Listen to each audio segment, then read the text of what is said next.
Zach, how the hell are you, man? I'm doing well. I'm really excited to be finally on this podcast. I've listened for a while. You've been all over the place, so finally get to sit down and chat it out. Fuck yeah. Before we got on, you said you were working on props for a music video. What the hell are you doing? So it's this guy. He used to write music for like Motionless in White and tour manage with like Mushroomhead and Twisted and like a bunch of other stuff. And he approached me to do a music video for him. So I'm currently in the midst of building all these different props and set dressing because it's a super low budget music video.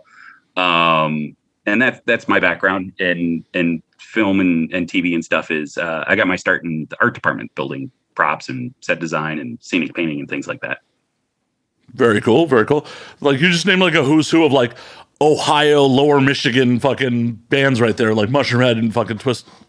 Like, oh yeah. It's the weirdest music scene in Cleveland. Like it constantly kind of evolves, but then these like pockets don't evolve. Like there's still, people seriously taking emo and screamo seriously. I don't know if they're like on AOL Instant Messenger, just telling people to come to their shows kind of deal. They're like name, age, location. Right. Yeah. Like, what up, girl? You of age? Like, I don't know about you, but I remember back in the day, like trolling people, like just making fake screen names and like trolling people in AOL chat rooms and shit like that, just for the fun of it. Yeah. I mean, I remember like when you signed up for like ICQ, people thought you're like hacker. I'm in the Matrix kind of thing. Oh man. We are showing our age being like ICQ. There are going to be people that are listening to the show be like, the what? Oh, that's right. Yeah. So, I love all the people that are using dial-up to listen to this right now. Oh, I know. We're old. We are showing how old we are. People are like, what's that modem? What? What's that horrible noise? What? Yeah. I don't get it. What? You don't have multiple stacks of like AOL free 3-hour internet access. Remember they would mail that out like with samples of Tide? Oh, yeah. Dude, you used to just cover the write protect hole on the floppy and like, oh, I just got free floppies now. Yeah, pretty much. Yeah. It was a sad day when they went to CDs where it's like, oh man, now I don't get free data. I'm like, well, free fucking media? Shit. Yeah. Fucking zip drives and all that other nonsense. I remember when, back in my day, zip drives were like a valid form of like backing up your hard drives and shit like that. Like, right? Yeah. They were like the Betamax of digital storage kind of thing. Yeah, zip drives were, tape backup. Fuck. Right, yeah. Everyone's running around with floppies and things like that, trying to see how much, dial-up porn they could keep on their hard drive kind of thing. Dial-up porn is, you would pop before you saw a tit as it just scrolled. Oh, dude, I remember when that Tommy Lee, Pamela Anderson video dropped, like, my buddy was like, dude, it's downloading 6 hours from now. I'm like, get out of here. I know. Like, we went through such efforts to get our nut back in the day. Right? All the viruses from LimeWire and Kazaa. Oh. Yeah, like, oh yeah, this LinkinPark.mp3.exe, totally music too. Just internet AIDS everywhere. Right? Yeah. Fucking the Wild West of shit. Kids these days will never know the pain. They just fucking go to the hub. Oh, yeah. And I mean, there was like, it was the Wild West because there was, I still remember like all the shock sites and things like that, like rotten.com. Oh, I remember Rotten. Yeah. When Daily Motion kind of first started, there was all the super creepy shit from Europe. My personal favorite was Style Project. Oh, Jay Style, if you're out there, here's a shout out to you, brother. Yeah. I mean, probably like wearing a diaper, jerking off with his own poop right now. One would hope. He's in that happy place. Yeah. We probably just full circled the diapers before, which was a brief conversation before we got on air. Yeah. So make sure you're using protection, folks. And don't use dollar store diapers. It will just end poorly for everyone involved. Oh, man. I never even thought about that. Yeah. Oh. if you're gonna go diapers, you gotta spend a little money. You gotta class it up a little bit. Yeah. I think I'd rather eat like dollar store steak before I wore a dollar store diaper. I probably need both. Yeah, I mean, if you buy the dollar store, you definitely need the dollar store. Well, actually, you may need multiple diapers at that point. Ooh, dollar store steak. Ooh. We're off to a hot start with this. This is amazing. This is how the show rolls sometimes. Have you ever gone for like the dirt cheap steak and lobster deals when you've gone out to Vegas? No. I remember this has to be AVN like 2011.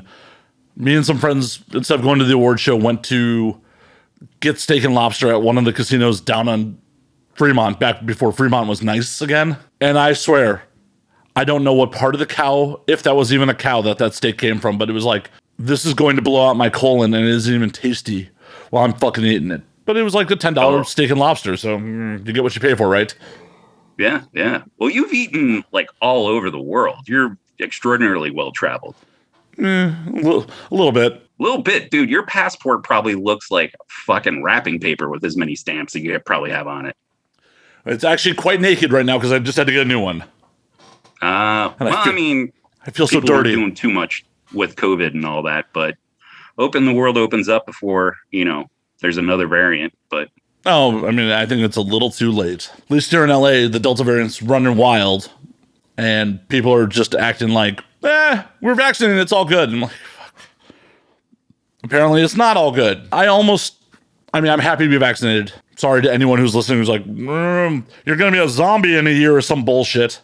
I'm happy to be vaccinated, but I'm also like having that little taste of freedom of like going out to restaurants and bars again, and it's going to get snatched away again real soon. Oh, yeah. Yeah. I think that, you get the vaccine and you kind of get that taste of freedom of being able to go to a restaurant or a bar, and you're just like, I was awkward before quarantine. So now coming back out, I'm just like, oh, where's all my people skills? I guess I'll just tip, 40% because you're all suffering. And I want to try to make it a little bit better. Thanks for the mozzarella sticks. Please don't cough on them. You're right. Yeah. How are things there in Cleveland? They were doing all right with the curve, but now it's spiking and, going back to mask mandates and, people were complaining and bitching about that. And it's just like, dude, you didn't do too hell of a lot the first time around. And that's, I think, the most infuriating and frustrating thing about it all is like, we could have stopped all this, in 6-8 months. Granted, you have some dum-dums that are gonna stomp their feet and dig into the sand, but man, like, imagine having to tell your grandkids that you protested for a haircut. Remember all those chuckleheads? Oh yeah, but I don't think they're gonna be telling their grandkids because they're probably gonna be dead before they have grandkids. So yeah, like I hope they're sterile anyway. So I hope a lot of people are sterile. Like I wake up every morning, I pray to the deity I don't believe in, and like, man, I hope a lot of people just in my general vicinity are sterile, including myself. Like I hope I'm sterile. Yeah. Well, the vaccine will turn you into a 5G tower. So anybody that wanders too close, that radiation that you're emitting will probably make them sterile. So there you go. Fuck yeah, raw dogging it is. I mean, if the world's going to end, you might as well. You know what I mean? I maybe was doing it before the world was going to end. Well, here, I have a question for you because I got into this conversation with a friend of mine. In your workplace, if the world was going to end, like you get this announcement, like one of those texts, you get from the president. You remember when Trump texted everybody that one time? You get a text, asteroid's going to hit the world in an hour. You're stuck in your place of business. Do you have like a Rolodex of your workplace people that you would have sex with? I mean, I'm at work right now, so yes, I would have sex with me. Well, there you go. Diaper or not. Right. I mean, if the world's ending that quickly, I'm probably not going to even get the diaper. I'm just going to grab the lube and hope that the hub servers aren't going down. I'm not going to even spend the time to log into a pay site. It's just like, quickly. Wouldn't that be the worst, though? Like, the world's ending and you can't decide who you want to masturbate to? You're on, like, page 283, still scrolling. Like, yeah, you're, like, doom scrolling through fucking, like, this is my last nut. Who do I give it to? Yeah. Fuck! I can't jerk off to 720p. What is this resolution? Oh God, I remember when porn first went to HD, and like people I was working with were like, I don't want this in HD. That like they could see pores and imperfections, and now people are like, oh, you want to shoot porn under 4K? Right. Yeah. The thing I love most about porn nowadays is those are all the advancements in terms of cinematography and camera work because they have to work so quickly and repeatedly.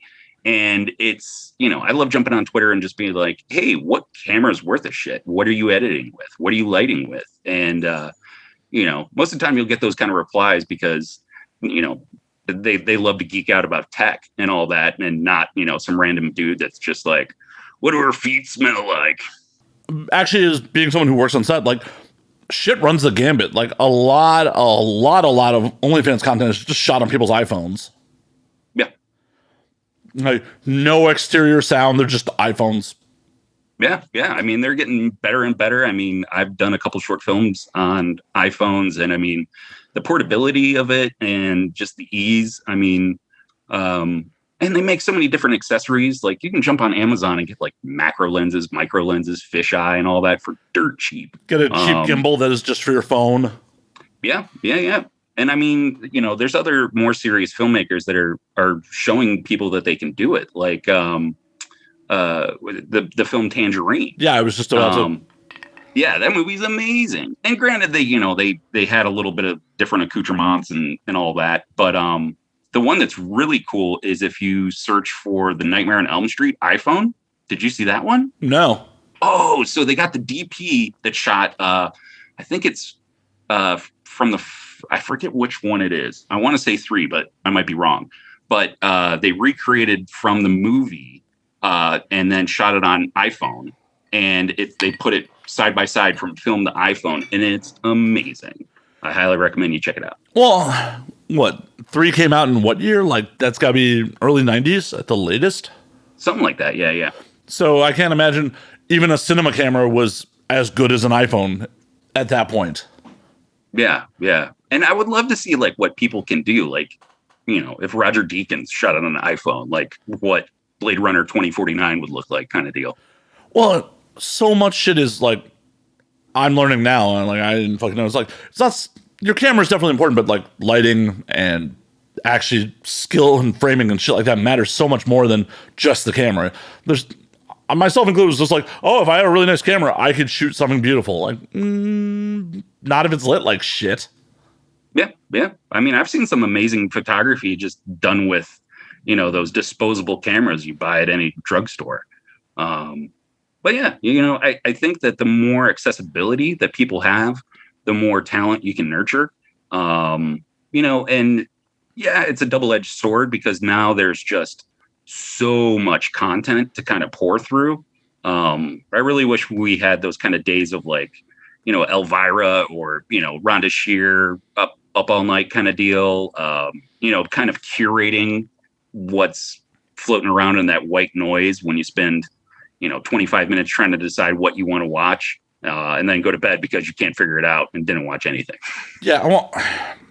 And that's just the world we live in now. And like you said, I'm excited about it on one hand because it's like, oh, hey, people that may never have had the budget or a gatekeeper would have never let them in, gave them the ability to actually create something. Hopefully we discover it, but it doesn't always happen. And that's why fucking thumbnails are so fucking important. Yeah, everything's a GIF, to grab your attention kind of thing. And I say GIF, not GIF. I know the guy that invented it says GIF, but that's peanut butter to me. So I don't know. Yeah, I say GIF. I'm old school. Like no one was on the internet telling me how to pronounce it back in the day. No, it's a GIF. It starts with a G. I don't care if you invented it. Yeah, and that's what Tumblr was there for with all the, the 5-second loop porn. Yeah. Bringing it full circle. I love it. Oh yeah. We're doing it. We're doing the thing. Yeah. Besides the music video, what projects are you working on right now? I took a quick peek at your IMDb and I see you got some stuff that has recently come out and some stuff that's in the pipe. Oh yeah. So let's see, working backwards. I just produced a short film for Chad Michael Ward, who's a stellar photographer. He did some stuff for some magazine covers and commercials. Like he did a motionless in white music video as well. Yeah, his stuff is amazing. His portraitures and all of that. He does a bit of horror. He does a bit of fetish. Does some kind of pinup stuff. It's all kind of got a dark gothic vibe to it, and it's really cool. Definitely check that out. And then I was in a super low budget horror film as a psych doctor. That was kind of cool to be in front of the camera for once. And then let's see. There's a couple anthology films that I'm a part of. There's one called The Dark Mixtape by Tony Newton, this UK producer. And so it's kind of like a snuff film anthology, which I got asked to be a part of. And it's super weird because I'm not that guy. There's all these like hardcore dudes like sawing bodies in bathtubs and, all this other stuff. And like I show up with, my super goofy one, and it just sticks out like a sore thumb. But I'm like, yeah, this is what I would want to watch. But he's super cool. Tony, I was part of his documentary Gornography about extreme cinema, and then another one called Oh, the Horror, which is about like the impact of horror movies on directors and their form of storytelling and things like that. So yeah, trying to stay busy. Those are some of the things that I've been up to. These aren't real snuff films, right? No. That's that was the whole one of the prerequisites for the project is like no real death. And it's kind of a weird thing, that whole world of snuff horror, because it's such a specific subgenre of that. And like one of my favorite stories is when Charlie Sheen was so high on crack that he called the FBI on one of the guinea pig films. Did you ever hear that story? No, I didn't hear that story. Oh, dude, it's amazing. So he's like high in Beverly Hills or wherever the fuck. And they're playing, oh gosh, what is it? I want to say it's the second or the third of the guinea pig films, which were just like a slew of films shot in Japan and early 90s kind of thing. And they were all on video. And the effects were amazing. Like the film that he saw is super realistic. And it's just basically what we consider torture porn nowadays. But this was far beyond and before that was ever coined. And I was drug out of my mind. Thought it was a real murder and called the FBI. Which is an interesting choice. I mean, obviously he was high, but that's an interesting choice because, like, you have it in your possession. That's a crime too. Yeah. So I don't know if he was like vibing on a Nick Cage and 8mm kind of thing or what, but there's a different breed of people that kind of enjoy those films. I can take them or leave them. I'm more narrative based. And I watch them. Like Japanese extreme cinema is really cool. Like Takashi Miike, he does some amazing films. I mean, he's done 100 plus. And there's some other directors, from Europe, and I really dig what's coming out of other countries like Mexico, and Spain and things like that. So, and it's always easy. Horror is always the easiest genre to kind of ape on, just because all you need is really a girl in danger and some fake blood, and you can kind of run from there. I know, and in all reality, horror is probably my least favorite genre, just because in a lot of cases the plots are weak, and the only reason the story works is because your protagonists are idiots in a lot of cases. True. I think that there's the indie scene is producing a lot of really good stuff that's worthwhile. I think, people are kind of hungry for that content again in terms of how things run in cycles. Like Fear Street. Fear Street was a huge boom on Netflix, and it's, old school slasher films. I mean, you can see all the nods. There's Intruder, Friday the 13th. There's, Slumber Party Massacre. It's all there. But at the same time, nostalgia is kind of like a snake eating its own tail. There are no original ideas anymore. I mean, Hollywood's almost completely just creatively bankrupt, unless whoever's producing it has a lot of fucking clout. It's all recycled fucking ideas. They're just like, oh yeah, we're gonna do something that worked already because it'll sell. The business end of show business is way taken over. Yeah, yeah. And I mean, people, they want that nostalgia of like, oh, hey, I remember this movie from when I was a kid. I'm going to take my kid to go see it. And, there's not much room for originality when you're banking on putting all your eggs in one basket. True. And unfortunately, because of piracy, streaming services, and all that stuff, studios can't take the financial risk to do something creative anymore. They just need to be like, Yep. This movie cost us $100 million. We have to recoup our costs. Yep. Yeah. And what's happened to the landscape is, coming up through the 90s and all of that, like you had a slew of just crazy action films, the Lethal Weapons, the buddy cop action and stuff like that. And those were all like $20-30 million. And now it's just, like you said, $100 million summer tentpole films, or these indie darling gems that go to Sundance and, you jerk off the next time you're at a cocktail party talking about, that are less than $1 million. And there's no in between. So you're losing all these auteurs that could have the ability to help reshape these different genres and make a horror film that you would enjoy. But, there's not enough water in that well to go around. Yeah. I will say that I enjoy the stuff Jordan Peele's been doing. Mm-hmm. Like, that's good. But like, what's another like major mainstream horror? Like, A Quiet Place was fucking hot garbage. Yeah, I would agree with that. Just for me, it didn't work because they presented the protagonists as being very intelligent people, and then they proceeded to do very stupid things the whole fucking movie. It took me right out of it. Yeah, I would agree with that. It's a wild time in terms of curating your content, because now it's just all algorithms and things like that. Like, I still miss the days of going to your mom and pop video shop and it was just box art, like, hey, there's some boobs covered in blood. Can I get this, Mom? No. Come back a little later and like the $7 an hour employee is just like, yeah, kid, here you go. I don't give a fuck. Yeah. Well, that was always the allure of it too, because they would put all the horror towards the back where all the adult films were. And, it was either like a velvet curtain, or it would be beaded, or it'd be like those fucking saloon doors. Yeah. Yeah. Like you're just waiting for like John Wayne to saddle through or something.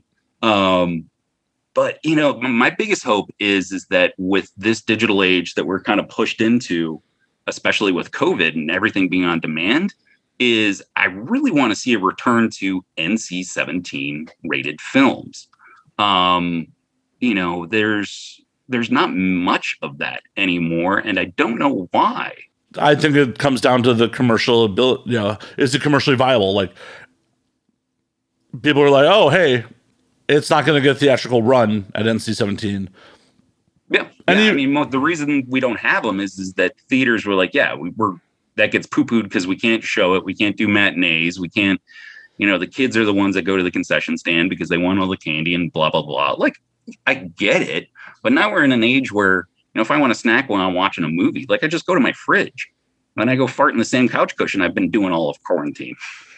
Well, I know Amazon will let, independent creators upload to Prime. Do you know if they have any restrictions on shit like that? In terms of digital stuff, like I know YouTube will kind of come down on folks. Vimeo is a bit more lenient in terms of artistic freedom and things like that. That's where the home of the video versions of this show is Vimeo, because we have nudity on occasion.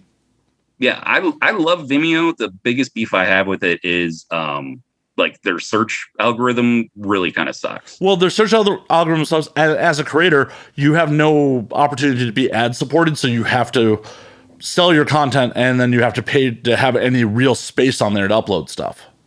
Yeah, I think they're still doing that little tip jar thing, aren't they? Or I don't know. All mine are video on demand, so you have to pay $6 a month. You can get every episode unlimited streaming, or 99 cents an episode if you want to watch the show in the video version. Nice. That was a hot plug right there. Listen up, folks. Right. If you play want that twice, like rewind it back. It'll be in the audio version's intro. Don't worry. It's there. It's there every fucking week. And I would prefer to be on YouTube because I'd get better visibility, but I have to go back through back catalog and edit out nudity, and half the subject matter on this shit would probably get me demonetized anyways. Back in the day, like when I first tried to monetize on YouTube, they're just like, nope. Yeah. Yeah. And it's such a shame because it's, you know, people are cracking down on basically sex workers and adult content creators from making a legitimate living based on that. And it's like, you know, there was, because of quarantine, everybody flocked to like OnlyFans. You had all these, you know, housewives in Minnesota, you know, shaking their tits and, you know, getting bank. And you know what? God bless them for it. Because the one thing that came out of OnlyFans is you started to realize, like, as ugly or as misshapen or whatever you think, whatever body dysmorphia you have, somebody out there is willing to give you money to jerk off to you. Well, and on top of that, the other beautiful part about OnlyFans is it allows content creators, if they want to get wild with their concepts and shit like that, they don't have to just be like, I'm banging my step sibling.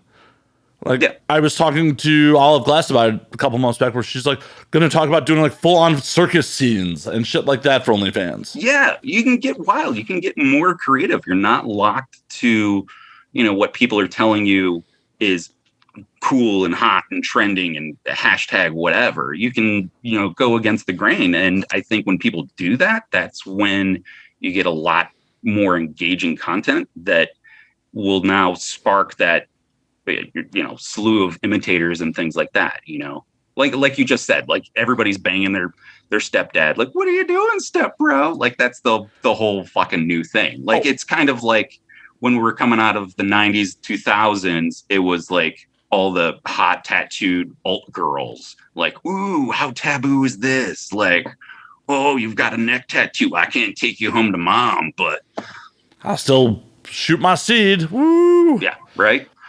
But like the flip side of that too is, you know, OnlyFans is they're trying to like, we're not just porn. You can watch comedy specials and like all that other stuff. And it's like, really, like, yeah, I could probably watch cartoons on Cinemax, but I'm not staying up late to do that. The other flip side of it too is like Pornhub. You'd mentioned that. So Pornhub's the 10th most popular website in the world. I'm surprised only 10th. Right. It's probably up there now, a bit more. And, you know, they definitely have their issues with, you know, like revenge porn and a lot of fucking creepers, but that kind of goes with the territory. But like one of the big things that as a filmmaker and content creator myself is like that story of Bella Thorne releasing her film on Pornhub. And I was like, that's fucking amazing, because Pornhub is this digitally ingrained distribution of like something drops and it hits millions of viewers instantly. And they've set it up now where you can subscribe to performers, give them tips, monetize it and all that other stuff. And it's like, why don't you do more of that? So like, you could be Netflix and not have to buy any content. So there's two problems with that. One, when Visa and MasterCard pulled billing from them, a lot of that shit went to the wayside. A lot of the two. Because I tried to originally, before I went to Vimeo, host the video version of the show on Pornhub, and I was told it wasn't pornographic enough to monetize. Well, now you know what to do. Come on, take it off. I gotta rub one out before every episode. Just be like, stick around to the credits of Matt jerking off in the. Like, I'm just picturing that scene in Showgirls, like when they get the bowl of ice and just. No, I think that's how I'm going to get to the hub. I'm just going to, like, during the credits of every video episode, just rubbing one out over the credit scroll at the very end. Like, you have to sit through 2 hours of podcast to just watch me sadly jerk off. Right, yeah.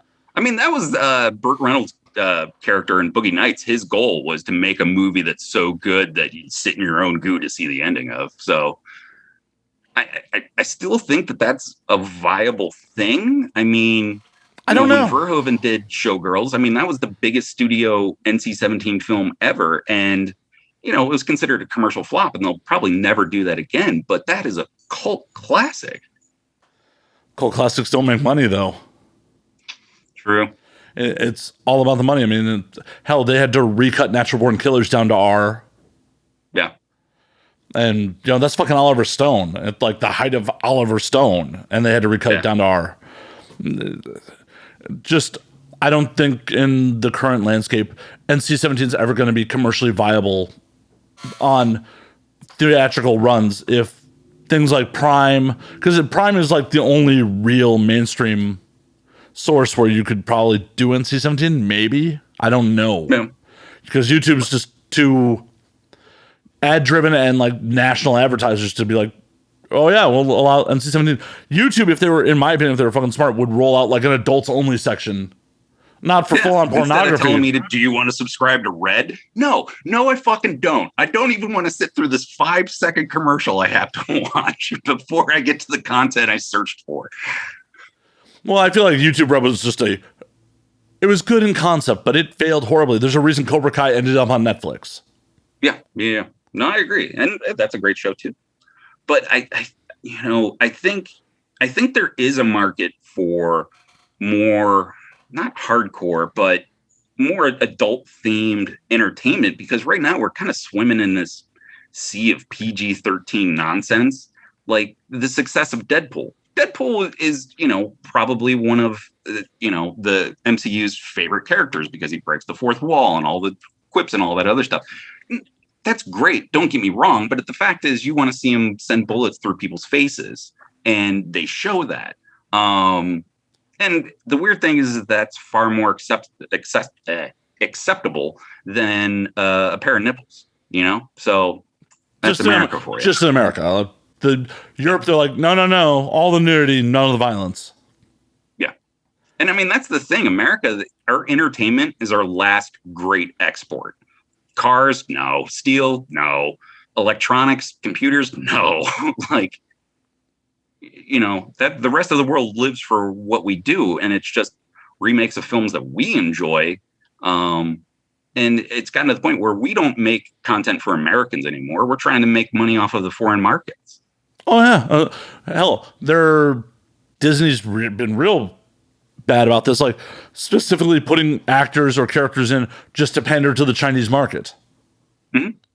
And I'm all for the diversity, but if it was the intent just for the diversity instead of, oh, hey, we are putting this actor in Rogue One because he'll sell well in China. Yeah. And the flip side of it is to like kind of bring it back to content creating and having the means in hand to do so is that I would love to see those stories told through the eyes of people of color, from the LGBT community, from, more diverse backgrounds. Like, I don't need another Batman movie from some middle-aged white dude. I've seen enough of those. Like, give me something different. Well, we don't need another Batman movie. Yeah. That being said, I want a $1 million Batman movie. Like, imagine that. Like, now you got to focus entirely on the story. Well, I think the last great one that was, did you ever see Batman Dead End? I did not. Oh, YouTube that. It's by Sandy Clara. And it's when they announced that they were doing The Dark Knight, if I'm remembering the story correctly, is that he was working at Stan Winston's Creature Shop. And he was like, all right, I want to direct this movie. And he put together this short film, called in every favor that he owed, spent probably more money than he should have, and released this short. And it's amazing. Of course, he didn't get that movie, but he ended up directing another feature called Hunter Prey, which is really great. Watch the trailer for that. It looks like Star Wars meets Enemy Mine, the one with Louis Gossett Jr. and was it Dennis Quaid? Yeah. I will definitely have to check that out. Yeah, Batman Dead End. Do you remember Boner from Growing Pains? Oh, of course. Yeah, it's his last movie. Because he, I guess if I remember that correctly, he went off of his meds. He went missing from home, and then they found him dead. So that's he plays the Joker. So I will definitely have to check that out. But in all reality, I would prefer to see more independent stuff that doesn't even borrow on known properties. Right. Yeah. No, I'm totally about that. I think that there's, some content creators that are making really original things that, we could kind of learn from. And it's it's even things that we're not being properly exposed to, like the superhero movies coming out of Russia. Jeez Louise. I mean, they're insane. Like they're because you got to figure like all those Russian hackers, like instead of stealing your email passwords, like them learning CGI, it's blowing stuff out of the water. It's amazing. I will have to check some of that stuff out. I wasn't even aware of like Russian superhero films as a genre. Oh yeah, man. I try to bounce around. Like my taste in movies is kind of like my taste in music. Like I'll kind of go through a cycle of things and then kind of tire myself out and then go into something else. It's probably ADHD influence or something like that. But no, I'll go through cycles. So right now I'm in the world of late 90s, early 2000s teen horror. All right. Like or right around that. If it's horror, things like that. Like I just watched one last night from I believe it's 99 called The Item. And it is one of the most bad shit fucking movies I've seen in quite a while. It looks like it's shot on video. It looks like someone just smoked a bunch of meth and watched nothing but Tarantino films before they made it. And did so with like $30 in their pocket. Amazing. That actually, I'm in for that. I'm in for that. That sounds amazing. But like, I do want more original content. Like, I want another Bruce LaBruce. I want another Greg Araki. You know what I mean? Like, Doom Generation was great. It benchmarked that nihilism that we were living in, and I think we've kind of returned to that. And the closest I've seen in terms of content to reflect that was probably Bo Burnham's Inside, and what he was able to do completely on his own is just from a technical standpoint, regardless of the content, is absolutely amazing to me. Well, and that's the thing. We are, as we were talking about earlier, we are in a point where it is technologically wise easier to create than it's ever been in human history. Like, you don't have to physically cut film anymore. You can really, if you are motivated, one-man band a lot of shit. Oh, absolutely. And it's at price points. YouTube, you can YouTube anything. Yeah. You can Google anything. And we're at a price point where it's not going to break the bank to like create something that's watchable. Yeah. You don't have to fucking have a $30,000-$40,000 red package to fucking film something competent. True. And I mean, you know, there's probably some 12-year-old in Sweden that figured out how to hack it all to put it together for us. Like, I love shit like that. Like the fact that we're podcasting via Zoom, you know, like that was a big thing, you know, over quarantine. Like, I mean, I have no idea if you have pants up. You might be wearing that diaper we talked about earlier. How do you think I'm getting on the hub later? There you go. No bathroom breaks here, folks. Nope. Just all diaper all the time. Well, and I've talked about that plenty of times where like, even if we were doing it in person, the ability to professionally record audio and not be in an actual fucking studio with tens of thousands of dollars worth of gear and have it sound professional 15 years ago was really not realistic. Yeah. The fact that I think there's a fucking board and cameras and could do all this on my own is just wild. Amazon delivery and all that other stuff. And I think there's a lot of things that kind of get left on the table. Like, I would really like to see more VR filmmaking. I think we kind of started playing around with like first person filmmaking a little bit, and, you know, because people love their video games and that kind of draws them into it. But that's something that really hasn't been thoroughly tapped yet. And I'm curious if that'll happen.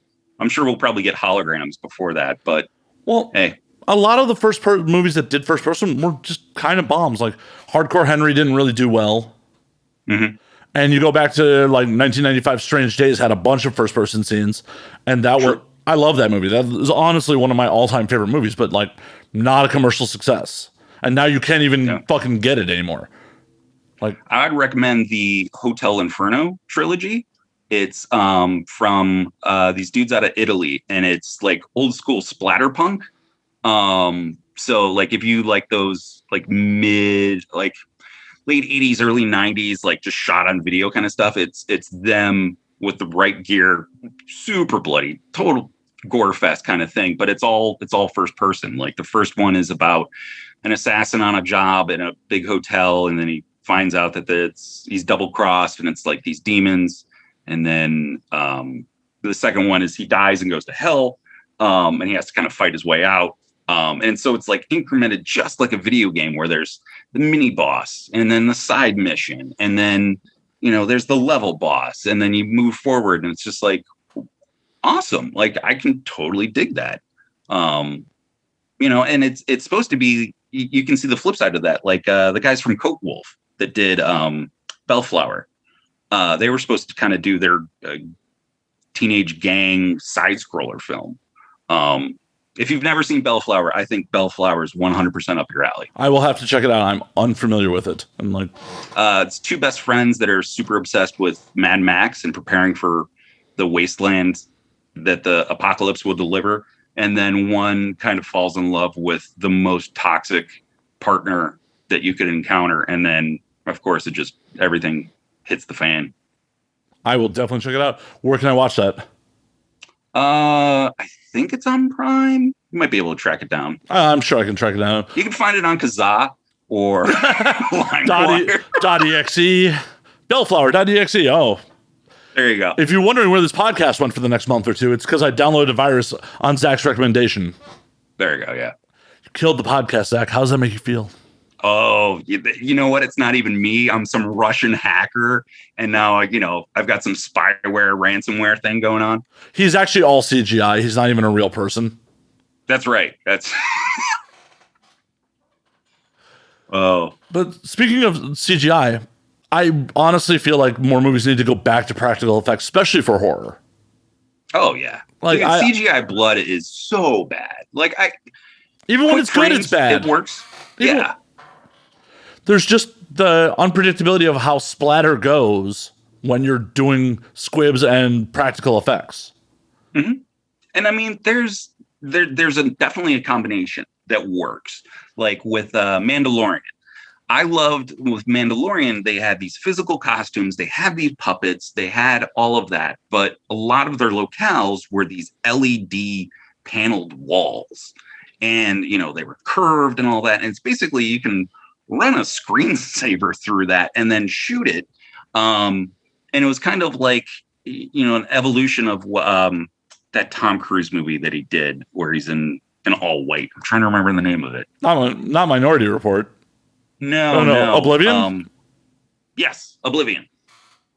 Yeah, and they shot that with projectors. They projected the image on that and had them kind of walk within that space kind of thing. So, I mean, with advancements in technology, like it's really cool to see, like just kind of going back to those old school tricks of, like how the French were doing things with pinhole cameras and things like that, like Michel Gondry and the tricks that he would do. Or like every fucking movie for the most part, when they're in a car and like there's fucking a projector of the background playing in the some poor grip with a tree branch just going back, like running back and forth. Oh God, I love that shit. If we go back to some of that shit, like, and you have good storytelling, that shit won't take me out of it. If you look at like fucking classic noir, like Cagney's White Heat, there's a point where he shoots at a trunk while delivering some amazing dialogue, and there's not even blanks coming out of the gun. They're just playing a sound effect as he does this with a gun at the trunk, and I'm not taken out of the movie.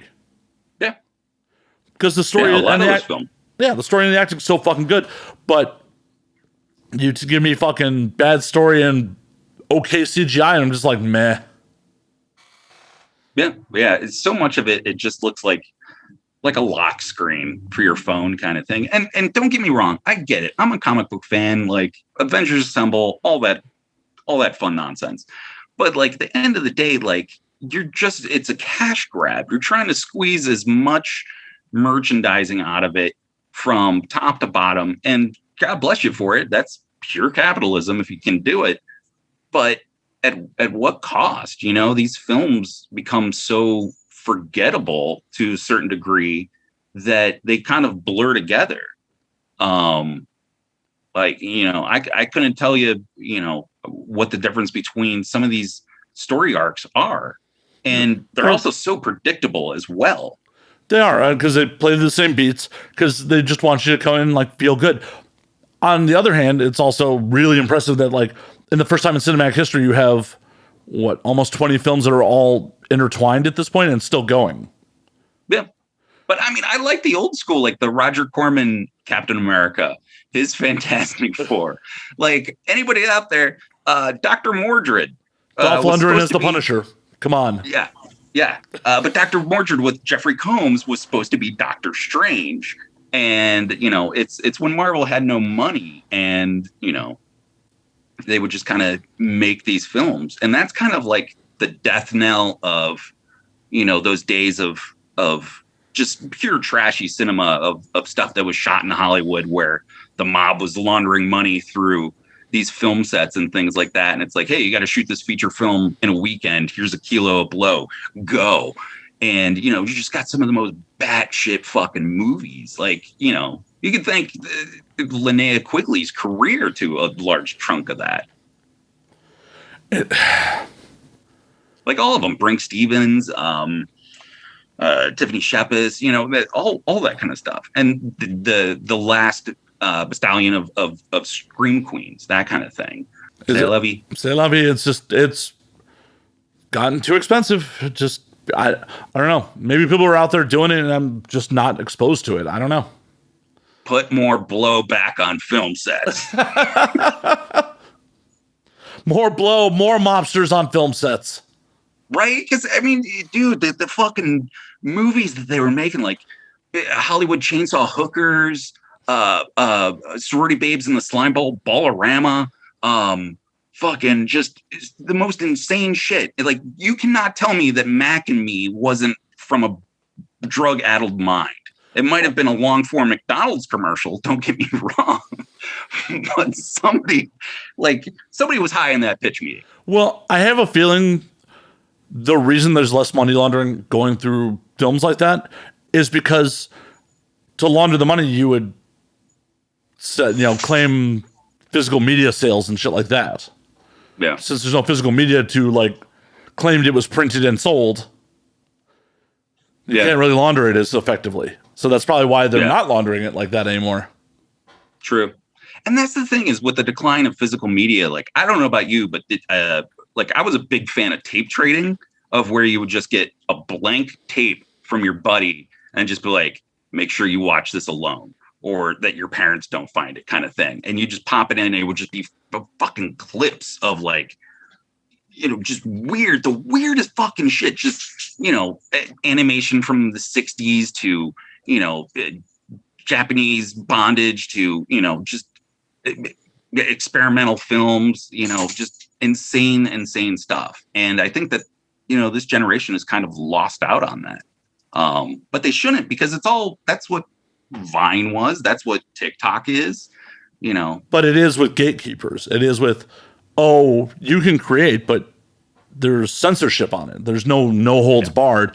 And though OnlyFans is geared towards pornography, it would be cool to see OnlyFans turn into something like that, where like you could do no holds barred shit on it because they allow pornography. But then again, OnlyFans is supposedly making the move towards more mainstream stuff anyways, and like potentially going to cut pornography out of it at some point anyways.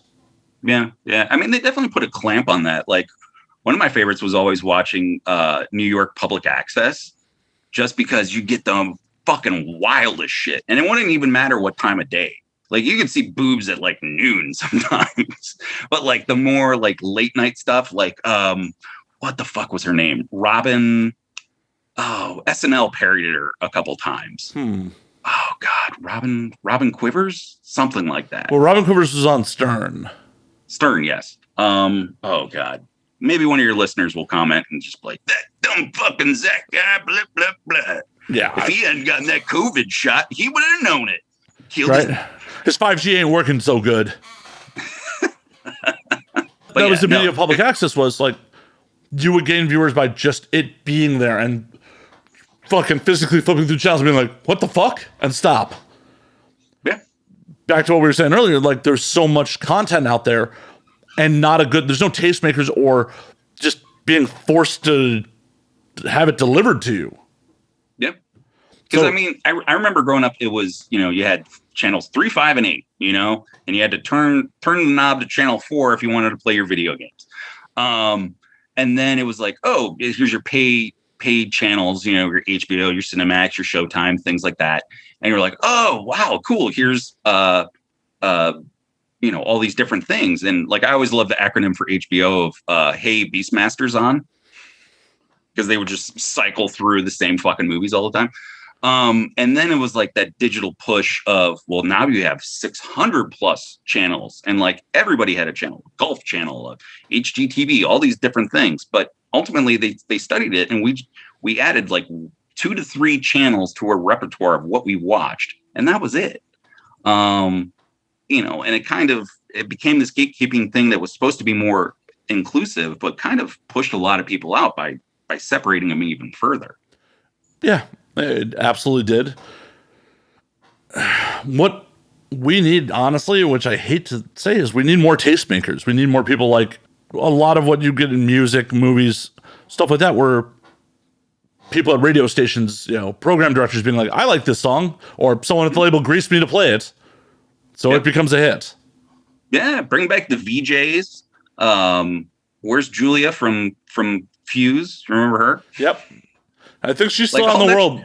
Like all that shit was like, you had a lot of that. Like MTV, like was rad. You had videos and things like that. And late night, like you got super weird with like Liquid Television, the Max, the Head. Like I love shit like that. And now it's just, here's a 24-hour block of ridiculousness. Like I can fucking YouTube that myself. Right. I don't need Chanel West Coast to horribly laugh at things I could be watching on my own. Oh, and speaking of the Max, you could buy the whole run of it on iTunes. I have it. Oh, nice. Dude, I love Sam Keith. Did you ever get a chance to read his run of Zero Girl? I did not. Oh, it's so good. It's this kind of loner girl in high school that discovers that she has these kind of somewhat superpowers based on circles. Her best friend is a potato bug that she believes is the reincarnated spirit of Carl Jung. And she starts to kind of have a standoffish, romantic, entangled relationship with, I think it's her English teacher. And then the high school bully kind of becomes possessed and wants to kill her as well. So there's 2 trades. Definitely worth tracking down. If you're a Max fan, Sam Keith. I will definitely check that out. I enjoyed the print version of the Max, but like the cartoon, I love so much because of the varying animation styles of it. Oh yeah, absolutely. And with that jazz score. Mm-hmm. To this day, any ladies who date me, beware. I mean, that's a lot of things what I do when I bring someone over for the first time. I'm like, hey, let's watch the Max. Because I'm going to gauge how they respond to like that animation. Because if they're just like, this isn't for me, I'm like, you're probably not for me. Yeah. I know there was like talks and rumors for the longest time about doing a live action version of the Max. I just feel like that would kind of be like, you know, that first live action Spawn movie, which had its fun moments, but honestly, I think it would go about as well as the live action Aeon Flux did. True. And I did love me some Aeon Flux. Like, me too. Animation style was kind of what made it. And it was just like, you could never explain an episode. Like a bunch of people died and she stuck her tongue in some dude's mouth and then he exploded. And especially like the old speeding away on a train. The old the old Liquid Television one's like, well, and Aeon died in every episode. Yeah.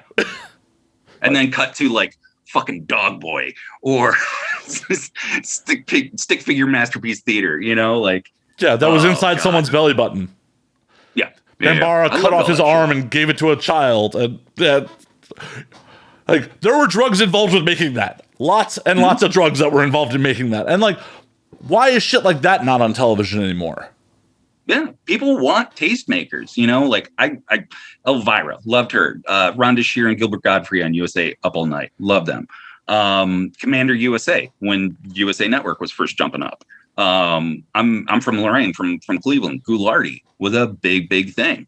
Svengoolie in Chicago. I thought he died. Yeah. All that's so weird because they pass it back and forth. Like I know there's the Son of the Ghoul, which is Goulardi's kind of thing. but there's still a market for it. Like Joe Bob Briggs, like he was only supposed to do one season on Shudder, and now he just got renewed for, I think it's his fourth. So, and he's just showing movies that you've seen 100 million times before, and then throwing in some new stuff here and there. But people want to talk about it. They want to sit down, and they don't want to hit the bars all the time. They don't want to. You get older, you don't want those hangovers. You'll stay up late, and you're just like, man, I really kicked ass. We went to bed at midnight.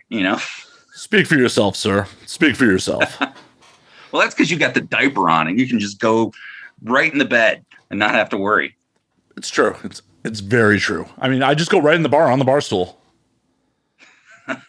No one knows. It's great.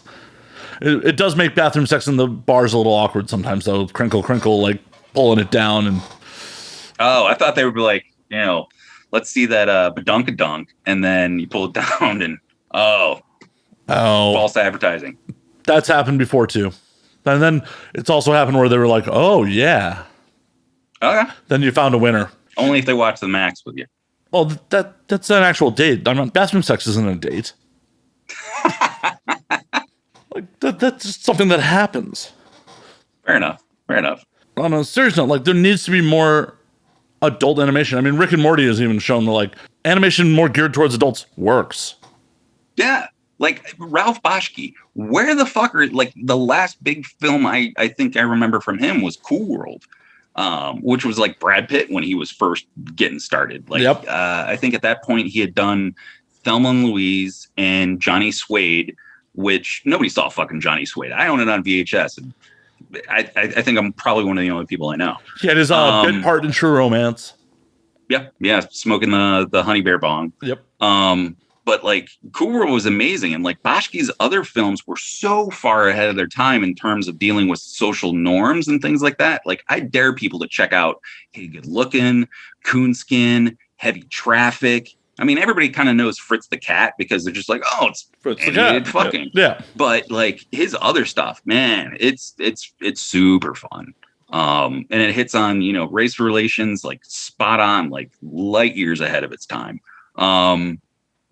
Some of it would probably be considered problematic, but those are tough conversations to have. There's no right way to go about that, especially cinematically. It's true. And especially also, when you have to draw it. Well, and also they're products of their times. Like you can't go back and look at something from 40, 50 years ago from the same light that you would today. Like, hell, The French Connection is an Oscar-winning film. And Gene Hackman's character specifically says, as a New York cop, never trust an N-word with a knife. Is like a line of dialogue in that movie. That would never fly today. Even if it was appropriate to the period. You just couldn't do it. But I think that's part of the world that we're living in is, people are very fearful of cancel culture, and, rightfully so. We've suppressed a lot of voices for a long time, and now they're getting the technology and the means to have those voices heard. And as they should, I actively encourage that to happen. But I'm also a fan of exploitation cinema and things like that. And, the worst thing that entertainment can be is boring. Love it or hate it. I want you to feel something. But, if it's just this kind of meh, that's the worst. And, there's some really cool films, I'm trying to remember the native film on Shudder about the zombies that they just did. Oh, it's by the same people that did Rhymes for Young Ghouls, which is about a girl she's dealing drugs and trying to get off of the reservation kind of deal. And there's other great filmmakers. Like I was in New York when they premiered Ticked Off Trannies with Knives, and people were like protesting all of that because of the title and things like that. And that's just pure exploitation cinema. It's a revenge film that we've seen a billion times before, except that, the stars were drag queens and performers of that nature. And, people wanted to shut it down before even giving it a chance. Well, and that's the big problem. We've lost the nuance. Like, I'm not a fan of hate speech, but I don't believe you can't just say a word. Intent's important. Absolutely. And I think that we're smart enough to kind of read the room And I mean, there's definitely people that don't. You know, like the Well, guy that did. I disagree with you. Us as a society being smart enough to read the room. Like, true, to a degree. I mean, we like to think that they are. We like to hope that they are, but no, people hear, just with your example, trains with knives. They just hear that, like, they didn't look at the art and go, okay, is this, hateful towards that community? Or did they just use the word? Like, words have meaning because of the intent behind them, not just because of the word.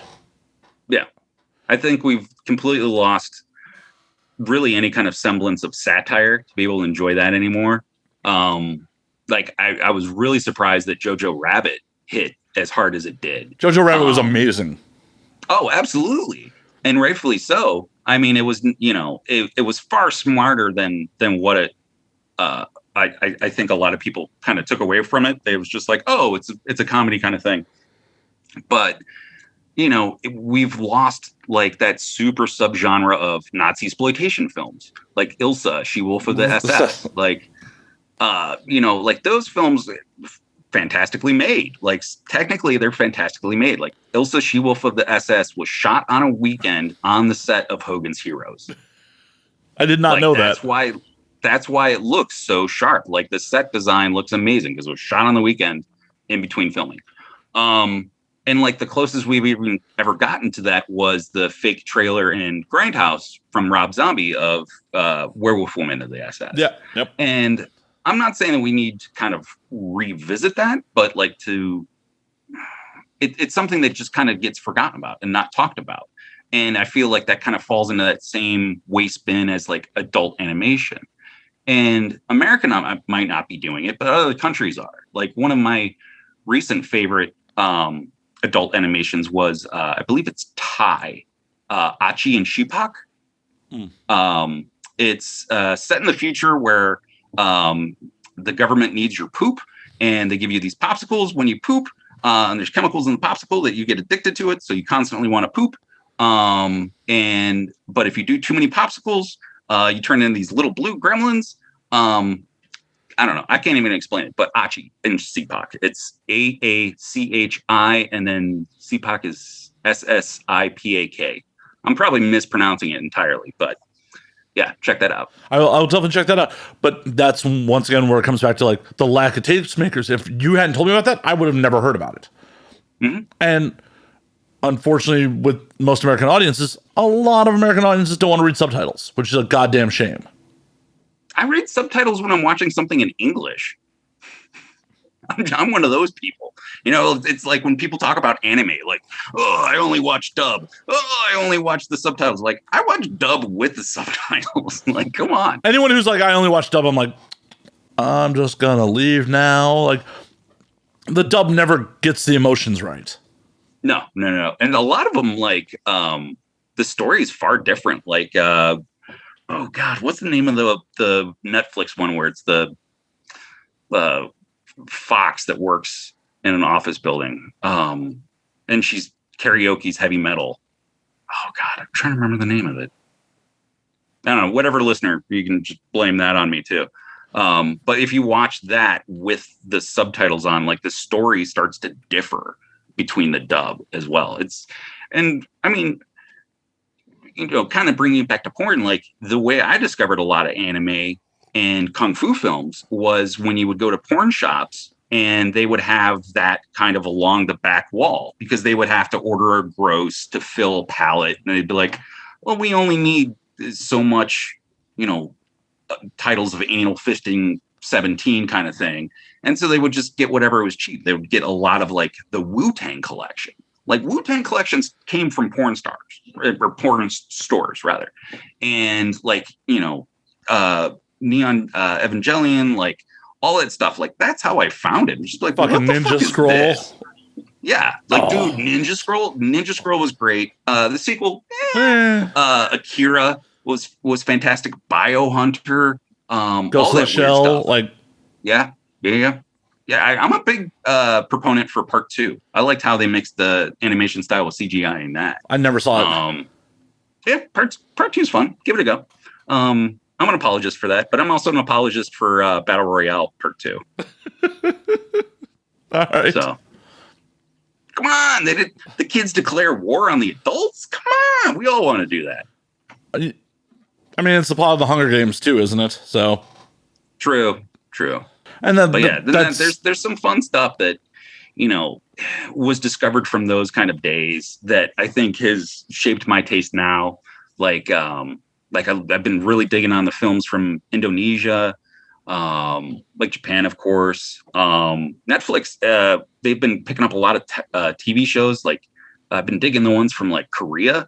They're amazing. There's one, Rugal, Rugal, and it's basically like super cops fighting gangsters, and it's amazing. It's like 27 episodes and an hour long, but sticking for the long haul. That's another recommendation. I will definitely check that out. Like, because Korea makes some awesome shit. Years and years ago, I saw a Korean gangster flick called Dirty Carnival. That was a lot of fun. I'll have to check that out.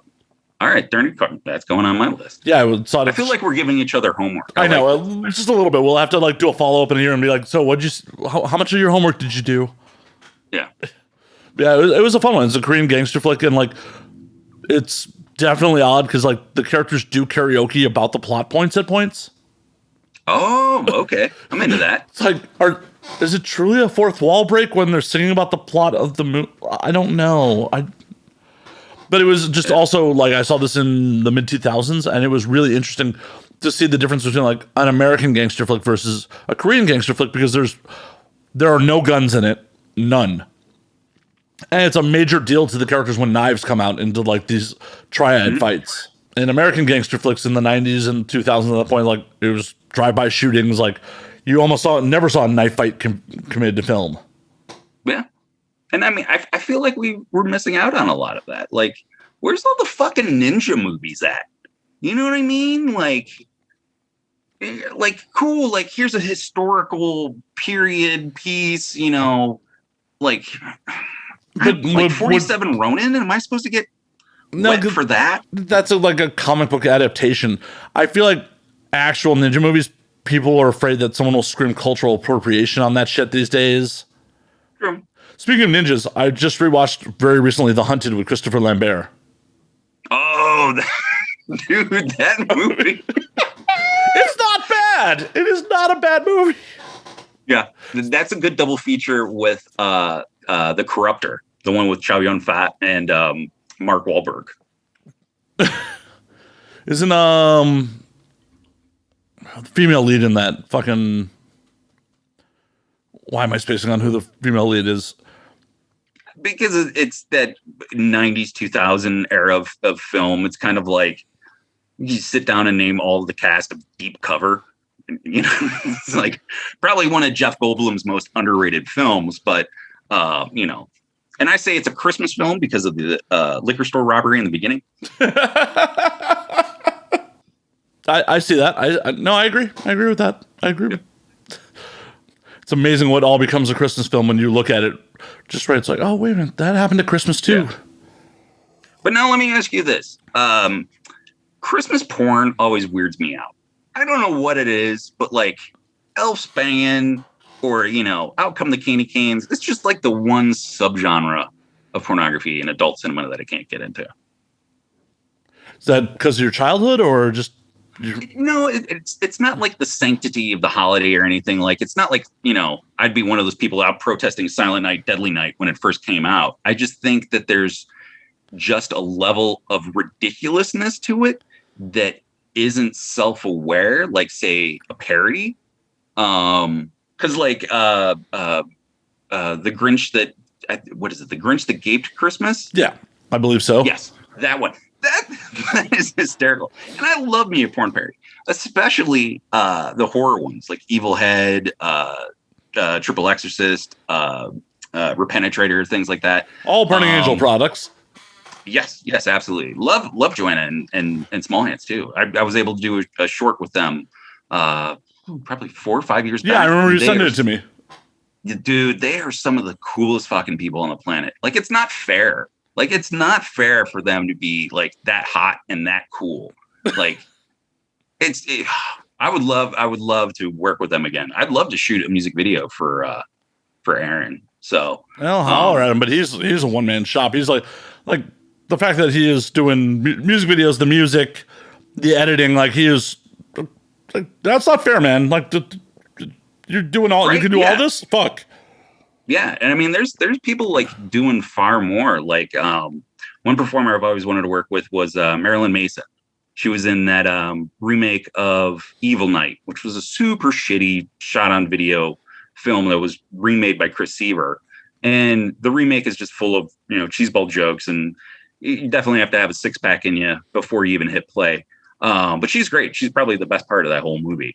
And then I just helped on a film called Thrust, which is like about punk girl gangs in the future. All the men are either dead or enslaved kind of deal.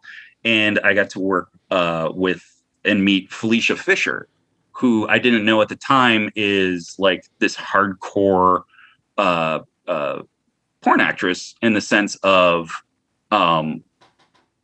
like she does like vomit porn and things like that. And also does like more horror themed stuff. Like there's Baroque House, I think, out in LA. Those guys, they make weird horror porn, which is done by Sam Hell. So it's like this weird world of crossover. And like I only found that up by kind of Googling her, and up pops the OnlyFans, and up pops this other site of horror and porn, that kind of thing. Well, and horror porn is like a weird situation because like a lot of the more mainstream companies, because of billing issues, you can't have blood involved. You can't have like blood involved with the sex. Like you could have a murder, but you can't have like sex happening in the exact same scene. True. Yeah.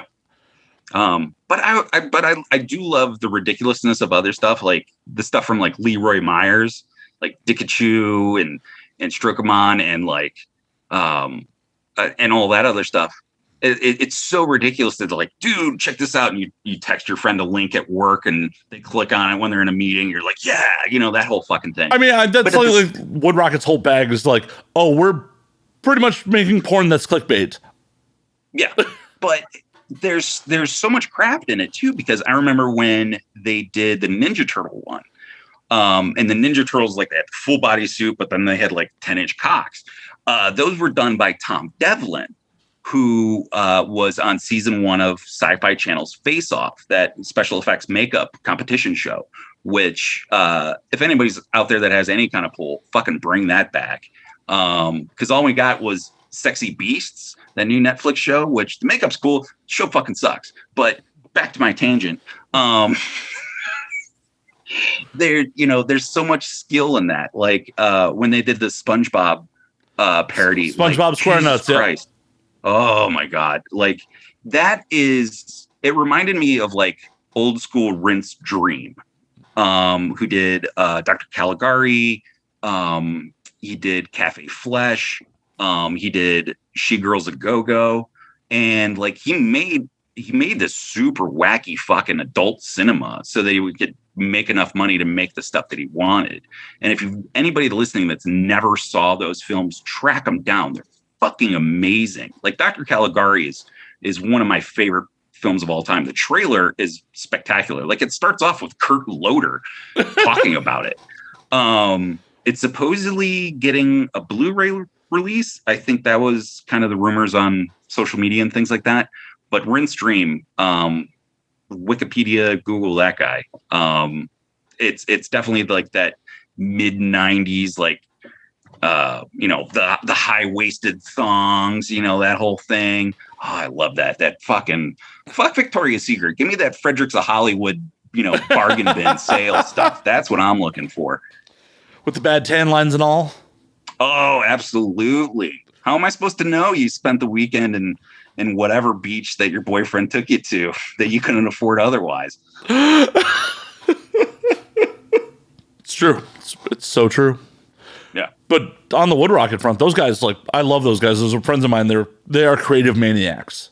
Like, oh, absolutely. Like I tweeted at Leroy. I was like, dude, if I can ever help, like legitimately, like I want to come and help, because I think he was one of the first people that I ever reached out to on Twitter and was like, hey, yo, what kind of camera do you shoot on? Like, what do you light with and things like that?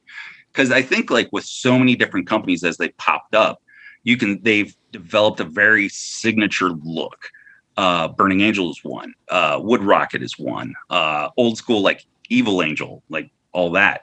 Like I was just having a conversation, like the stuff from I think it's taboo.com. Like there's stuff like suck out all the porn. Like it looks like fucking Christopher Nolan film. Like it's all dark and gritty. And you look at the shit from Lansky, like the budget that like goes into that cinematography, like what the fuck? Yeah. Like and bringing it back to like comic books, like Axel Braun, his parodies of like The Dark Knight and Superman and things like that, his costumes are better than Hollywood. His version of Quicksilver, Google that and put it next to the one that Marvel actually put out, and you'll see the difference of who actually read the comic book. And you know, his take on Batman was probably the closest to the Killing Joke that I've ever seen, you know, with Penny Pax as Batgirl when she's in the she goes to rescue her dad. Fucking, I'm sure you've seen it. Probably. I actually haven't. Oh, dude, it's so good. Well, so I make it a point to not really watch stuff that my friends are in, and like. Well, that's the thing about his films is there's the X-rated cut, and then there's the one where it's just the film stuff. I've never seen either. Oh, so I fucking those costumes are amazing. Well, like, I've definitely seen the costumes on Twitter and like on Instagram. I know Cleo Valentine is Harley Quinn. Her costume was amazing. Yeah. And it was like so. I love when those worlds come together, and I think that there's plenty of room to do so, because I think that this stuff is, you know, it's being lampooned, it's being parodied, but you can't have something be successful like that without actually putting the love that you have for it into it. Well, and the thing about it is those are parodies in the loosest sense of the word. Like, you said loose. No, those buttholes are tight. They're tight. But they're like what Wood Rocket does are true parodies. What Axel Braun does are really pornographic love letters. And for whatever reason, Warner Brothers doesn't want to spend the time to like actually go after them because they're calling them parodies. But they're not parodies. They are pornographic love letters. Yeah. I mean, I would put them on par as some of the best fan films out there. Oh yeah. But it's crazy. They're like, oh yeah, this is a parody. And they're like, by the definition of parody under fair use, they really, I don't think, cut the mustard. Yeah.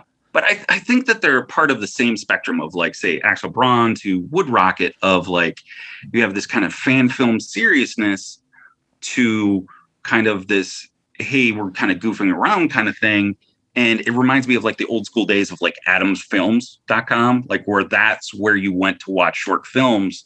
That's where I first found out about like Happy Tree Friends, like the little fucking animated critter. Yeah, little squirrels. Yeah, I remember that. Yeah, before they get hit with chainsaws and booby traps and what have you. Was old Greg more adult animation? Did old Greg just circle and drain? Oh, was it the fucking unicorns? Did that start there? There's the Charlie the Unicorn? Yeah, like Charlie the Unicorn and shit. That was like the early days of internet memes. Like there was that Honey Badger. Oh God. And then we started getting like Homestar Runner. Oh yeah. And all of that. Yeah. Newgrounds.com, man. Oh, fucking Newgrounds. Fuck yeah, dude. That was the shit. Fucking, you go on there and you could play some whack ass Flash game. Like it's a stick figure fighting a room full of kung fu dudes. Like, I'll never get those hours of my life back. I don't want them back. I've spent no. I've spent things in my adult life on much worse things than I did at Newgrounds. Yeah, and you know, it allowed Tom Felp to like make some halfway decent games that ended up on Xbox Arcade and shit like that. So kudos to him.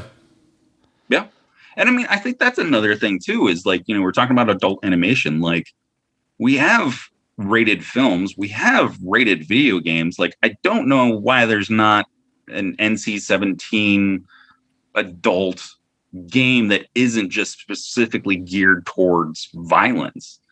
Well, because like There was Night Trap back in the day, and like there was dude, you can watch the Night Trap, just the movie on YouTube. Like someone edited it all together. It's fucking awesome. But that shit caused so much controversy. Oh yeah. And back in the day, like, you know, there definitely were like PC games that were more geared towards. Oh yeah, there was like Leisure Suit Larry. Oh, Leisure Suit Larry was amazing. Leisure Suit Larry was made by fucking Sierra. That was the same people that made King's Quest. Leisure Suit Larry was amazing. But yeah, like those games, like I think they kind of hit the pinnacle at like Sega CD. Like, like Sewer Shark and Lethal Enforcers, Eternal Champions, which I would love to see a movie of Eternal Champions. More so than another Mortal Kombat. There's actually some real interesting YouTube by like Matt McMuscles on like what happened to Eternal Champions. Basically, Sega shot themselves in the foot, fucked over Eternal Champions to promote their another project. It's like, what the fuck? Eternal Champions was a good fighting game. Oh, absolutely. All those characters had amazing backstories, and then like getting to the end to see them teleported back to time to, get their lives back before they were wrongfully killed kind of deal. Like there's so many options. Like that could have been like Clue, but like with tournament fighting. But someone at Sega of America fucked it all up. True. But I think we're at a time like where you could kind of do things like that. Like, every actor nowadays wants to do voiceover work in a video game because that's where all the money is. You might get a radio spot, but it's not like how it used to be. True. But the video games is unfortunately the one form of entertainment where to make something like you could make a film that may not be AAA box office quality, but like you can make a decent independent that like is certainly a viewable and up to commercial standard product relatively cheap. You can't do that with video games. The technology is just so crazy at this point. Like there's a reason like fucking Cyberpunk 2077 is like costs more than most major motion pictures to fucking create. True. And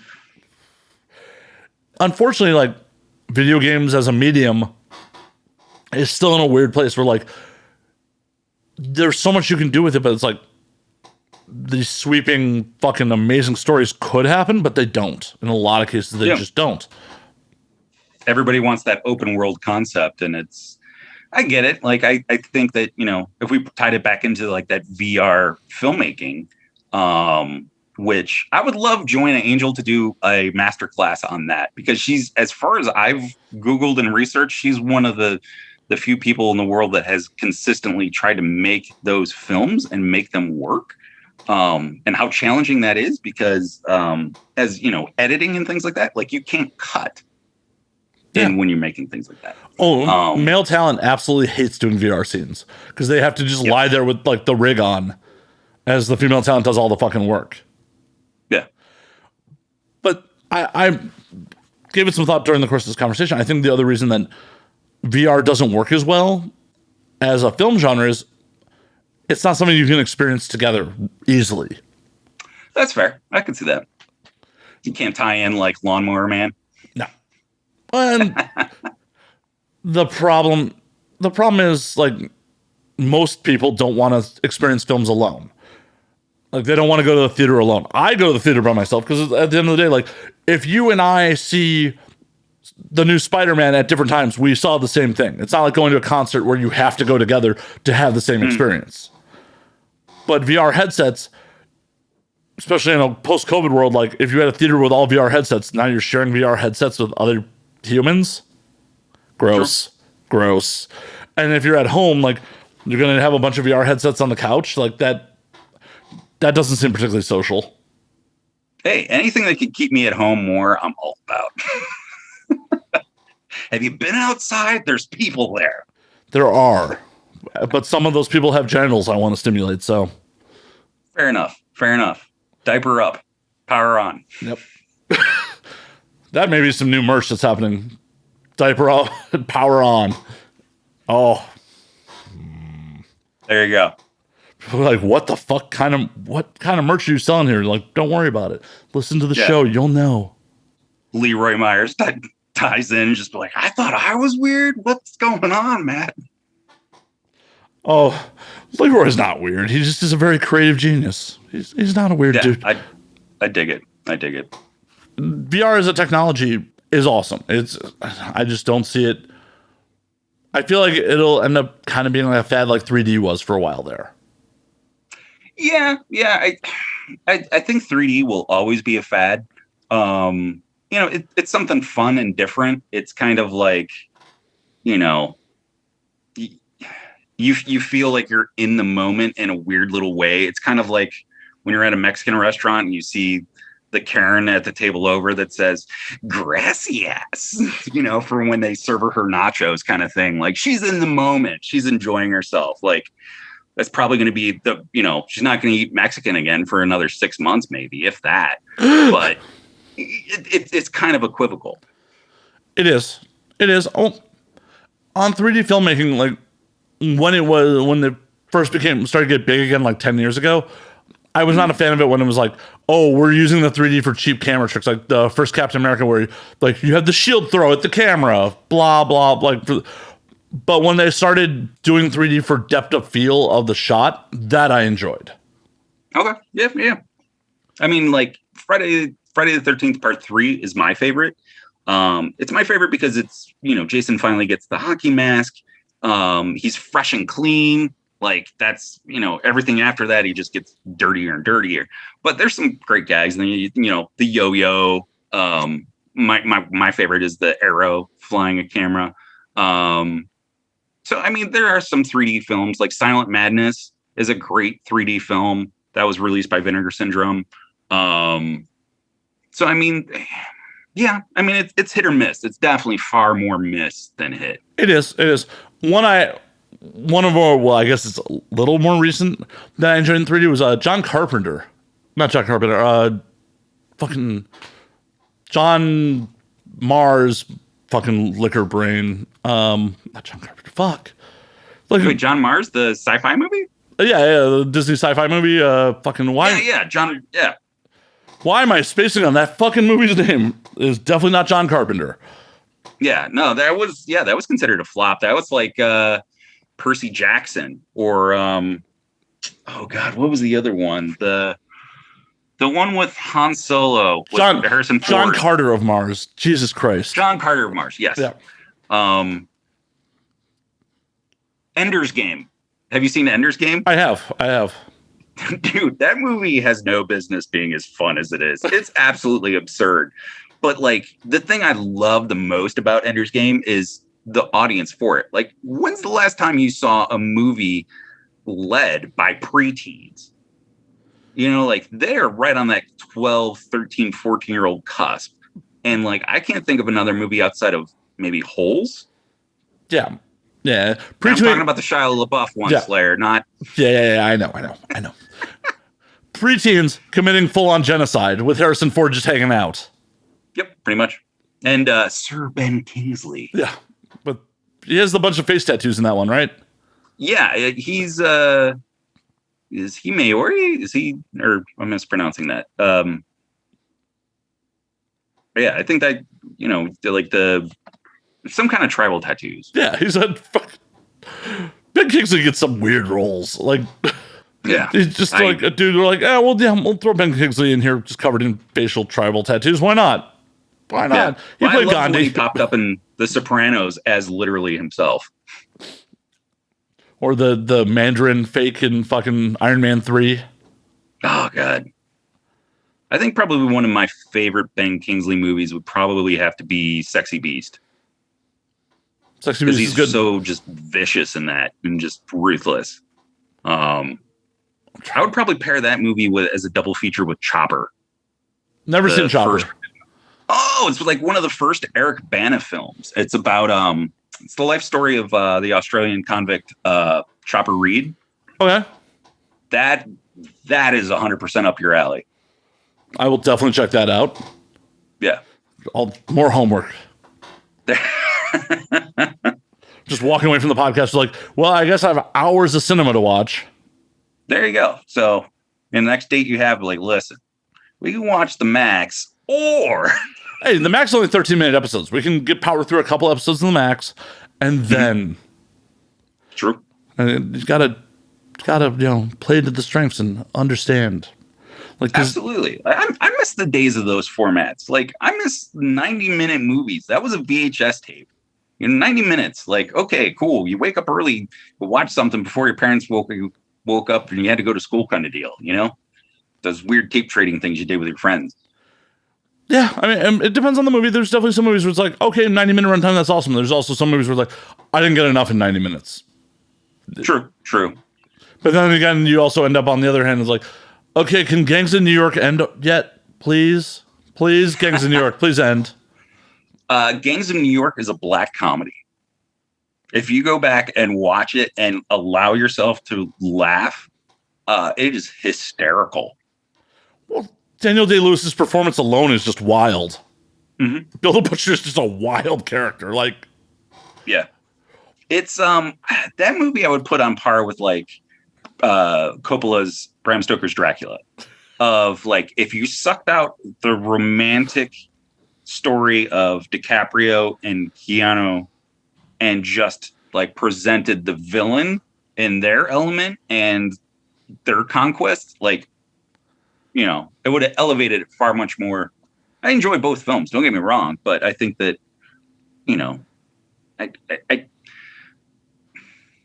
I don't need more parsley with my meatballs and spaghetti. I want the noodles and the meat. Come on. Right.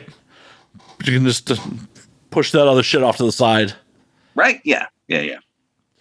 And it's kind of like the same way with like villains in cinema nowadays. Like they want to split it all up, and like Marvel movies, like we were talking about that. Like, I don't care that they're battling hordes of faceless robots and things like that. I have no emotional investment in who wins or loses at that point. And what ends up happening is you get this whole school of piranhas or a couple barracudas. And I'm just sitting here and I'm like, I want a great white shark. Give me that. Well, it's kind of like when I buy my ticket for an Incredible Hulk, I want to see Hulk smash. I don't want to see Bruce Banner try to figure out how to pay his mortgage, Well, and those nameless creatures, they've been doing that shit. Like, that's the same sort of shit that they would do in G.I. Joe and fucking Teenage Mutant Ninja Turtles, the cartoons. Like, oh, they're robots, so we can just destroy them and, like, give the protagonist a cheap win. Yeah. That's Did all you it watch is. G.I. Joe Resolute? I have not. It was like a series run, but it opens with Major Blood murdered on the steps of the Lincoln Memorial.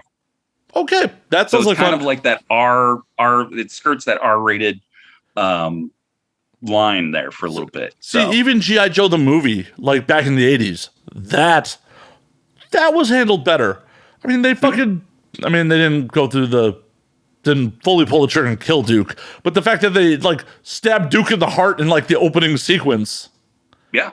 It's like, and that whole like other the Serpentor, like that whole world that they introduced, Cobra La. That was that was a lot of cocaine. There's like Cobra Commander's a snake dude under there. All right. Yeah. Fucking Roadblock. Like, oh god. But he's blind. The world's worst piggyback ride. Like, oh, they're just totally aping Luke and Yoda. Right. But that movie was still more geared towards adults than it was children. Mm-hmm. I remember seeing that as a kid and freaking out when Serpentor just speared Duke like that. They got you right in the feels as a kid on that shit. Hell, Transformers, the movie, killing Optimus Prime in the beginning too. Oh yeah, they killed a lot of people in fucking Transformers, the movie. Yeah. Well, the thing is, I've always heard is you've heard of the Dark Side of Oz, where you line up Pink Floyd and the Wizard of Oz. Yeah. I haven't done this, but apparently if you line up Daft Punk's first album with Transformers, it's supposed to sync up. I don't know, but if anybody's tried that, let me know. I'll give it a go too. I'm not missing out on You Got the Touch. Oh, dude, when that popped up in Boogie Nights, you don't know the soul that's on those tapes. Fucking That's another movie I have not watched in so long. Oh, it's so good. Oh, it is. And I love all the people that pop up. Like Nina Hartley, that's probably one of my favorite cameos. And like I wish that happened more. I wish there was more adult stars in commercial films. Like was Gia, God, what's her name? She was like a redhead. She was in, I believe, in the Piranha remake. No. Riley Steele was in Piranha 3D. Triple D. Riley Steele was. She won Crossover Star of the Year for that shit. Yes. And like I wish there was more of that. Like Tommy Pistol. I love the work of Tommy Pistol. Like his film Frankie and Blunderland. Like you can watch that on Troma streaming now. That is such a fucking head trip of a flick. And then The Gruesome Death of Tommy Pistol. Yeah. And I know he's been playing footsie with the Saska sisters for a while about doing something with them. I just hope they pull the trigger. So I do too, because Tommy's a fucking huge talent. Yeah, absolutely. In all reality, Tommy's wasted on porn. I'll go on record and say it. Yeah. Tommy's wasted on porn. Yeah, I think he's super talented. Like when he pops up in a parody, it's fucking gold. Like him and Steven Seagal, come on.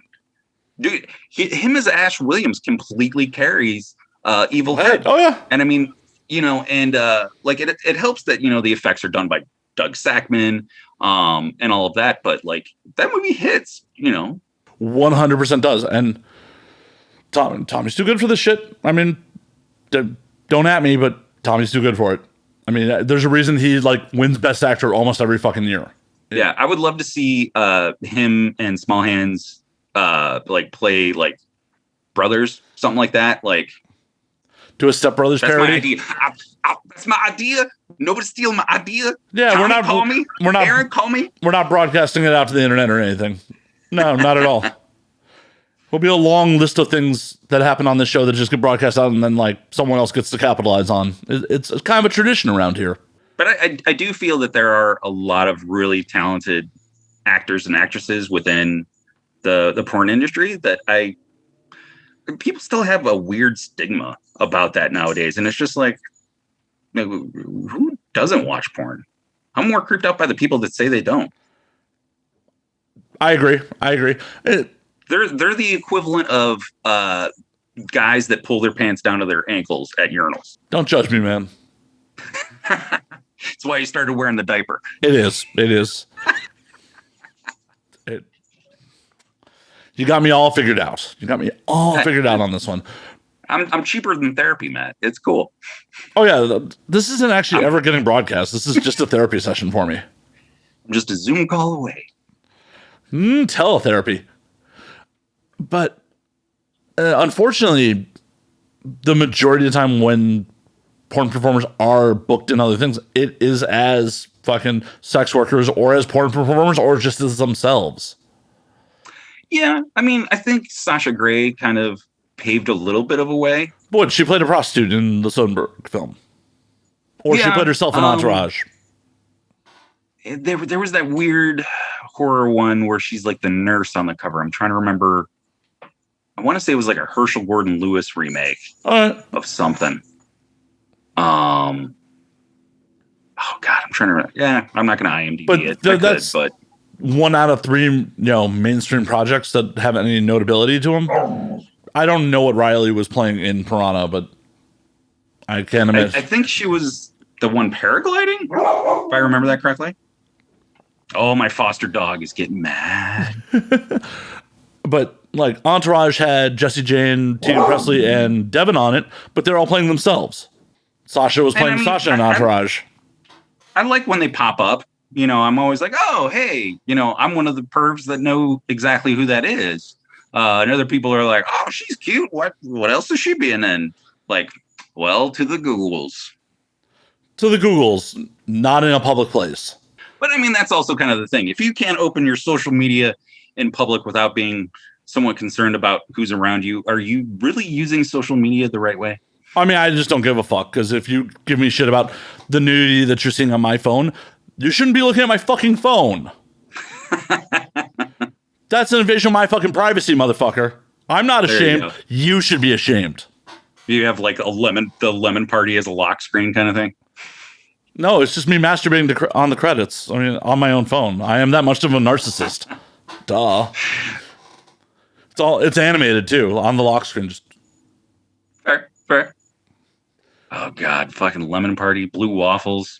2 girls, 1 cup. Yeah. I mean, there's a whole generation that'll never know the horror of one man, one jar, or the BME Pain Olympics. Just the internet was a wild, wild place not so long ago. I mean, I still remember the when Netflix dropped that "Don't Fuck with Cats" documentary, and they were like, "Oh, we found these videos and we had to, track them down and all that." Like, I remember when those first dropped, and be like, "What the fuck is this? Like, that's insane!" Like, that was on par with those 2 kids that were posting like the murders they were doing in like Czechoslovakia or some shit like that. Social media and people, they're the worst. They are. They absolutely are. And everyone, because of social media now, thinks that like, this is the key to my 15 minutes of fame. I don't actually have to be good at shit. Just, something I do will hopefully go viral. And the weird thing is that everybody wants to be a star, but they don't want to kind of put the talent or practice into it. Or the time. Right. And so then you're left with this generation of like, am I good enough kind of thing? And it's just this perpetual cycle of, well, I don't know. Do you want to take this anxiety? Do you want to take this depression? No, let's tag team it together. As a content creator, it's also just a weird thing to like pour your heart and soul and put out a product that you feel is pretty good. And then it's just like, it goes to a certain place, but it doesn't get like the attention you feel it deserves. It's an interesting situation because once again, there's no gatekeepers or tastemakers being like, oh, hey, we believe in your product too, so we're going to push it. Oh, yeah. I mean, that's, I made my first feature film, Powerbomb. And I was, it was a labor of love, like a lot of uphill challenges with that. And we picked up distribution. We were all set to release it. It was getting physical media release. It was going to hit streaming, iTunes and Prime. And then COVID hit. Everybody went into lockdown. And it wasn't like the post news about what was everything going on. It was like right at hey, the CDC says you should stay at home and mask up and not go out because there's this thing. So everybody was focused on that. And nobody was watching any content. It was probably, a couple weeks later when everybody was like, oh, well, I'll just binge watch Tiger King till this whole thing blows over. But you can still watch it on Prime and iTunes. So. You definitely should. You definitely should. Fucking Joe Exotic. Just captured the hearts of America for that one brief moment there. Yeah. Poor bastard even got COVID himself. In jail. It kind of belongs there. Yeah. I guess he used to run around like parts of Southern Ohio back in the day. Like, those like strip malls that would like, a Radio Shack would close kind of thing. And they'd open it up and just be like some sedated tiger and, a couple snakes, pythons that were halfway mid through shedding kind of thing. And like, hey, here's a Polaroid picture that'll cost you $15. Like, what? It's not even in focus, dude. Next. You're bothering me, kid. Keep going. Keep going. Yeah.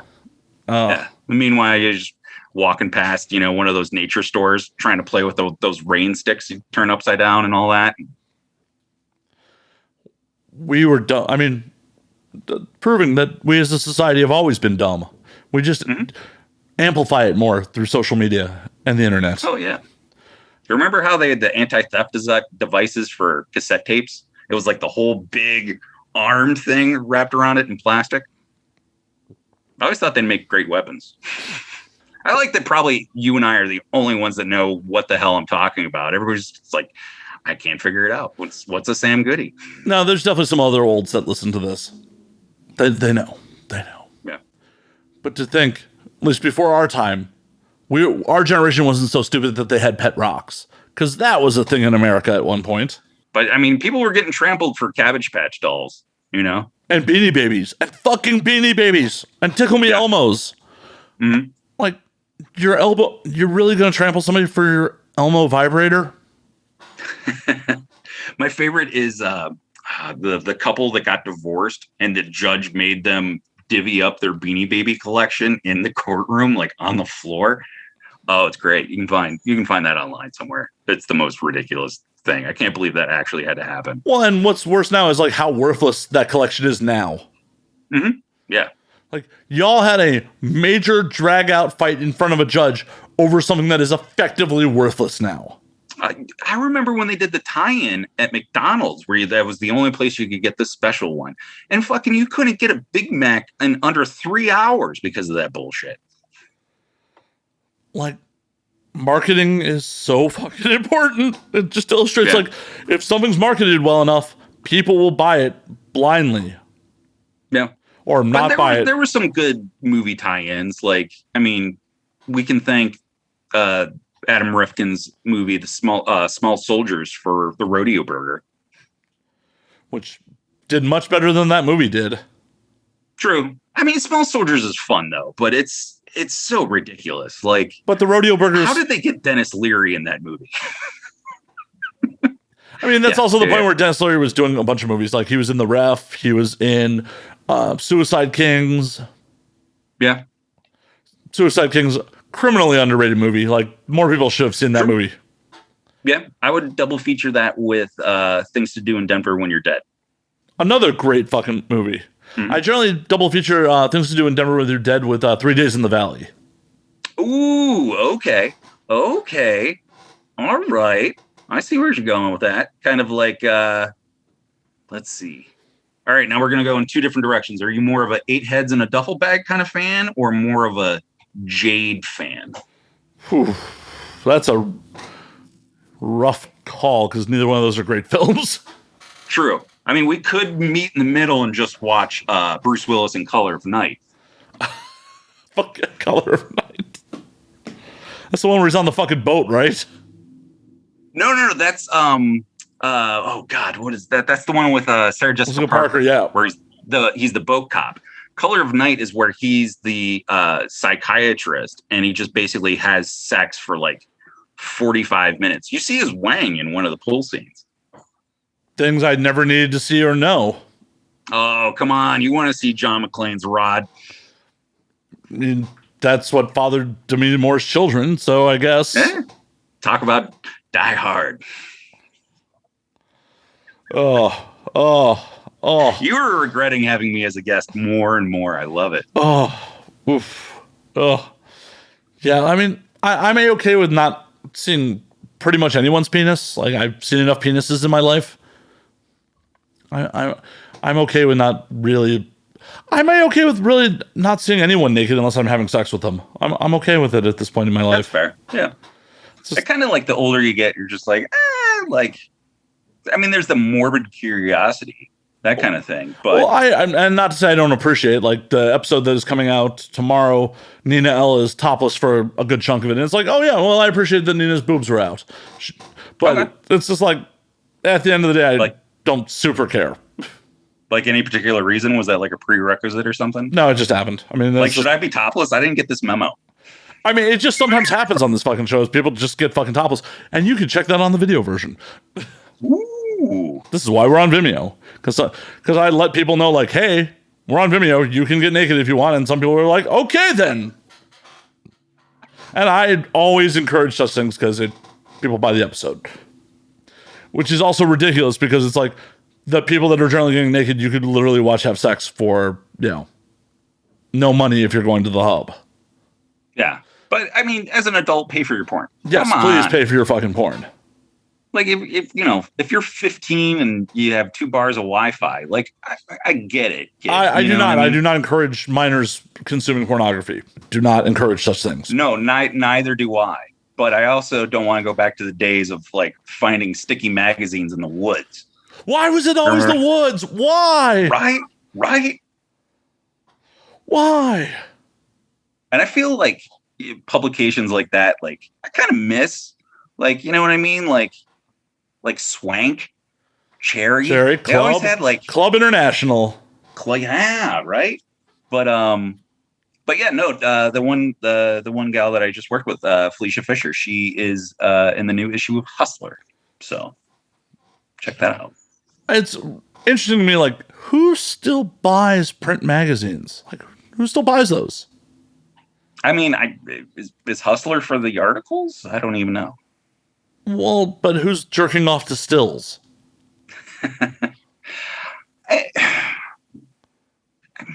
I mean, I appreciate old school smut. Like, I have a kind of a collection of it, like black and white. Like, I have a couple original like Betty Page stuff like that. Yeah, but are you jerking off to it?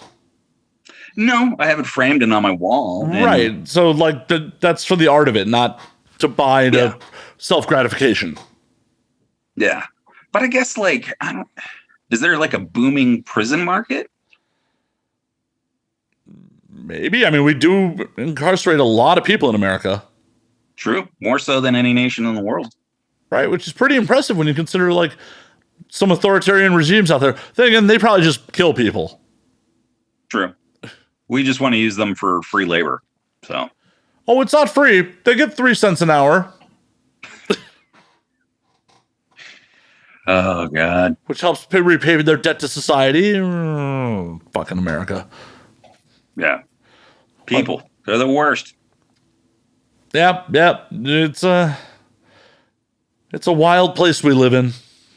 Yeah. Like, it's so weird because it's like, it's so hypocritical at times. Like right now, everyone is trying to jump on the whole legalized marijuana craze, right? Recreational cannabis and what have you. And, people are building all these like vape shops and things like that. And you walk in and it's like a bank fucked an Apple iStore. You know what I mean? And I'm just like, what the fuck is this nonsense? And meanwhile, you have people that are, felons for doing the same thing that these quote unquote businessmen are doing now. I don't know. And those people should be released. If they were nonviolent crimes, those people should be fucking out of prison. Yeah.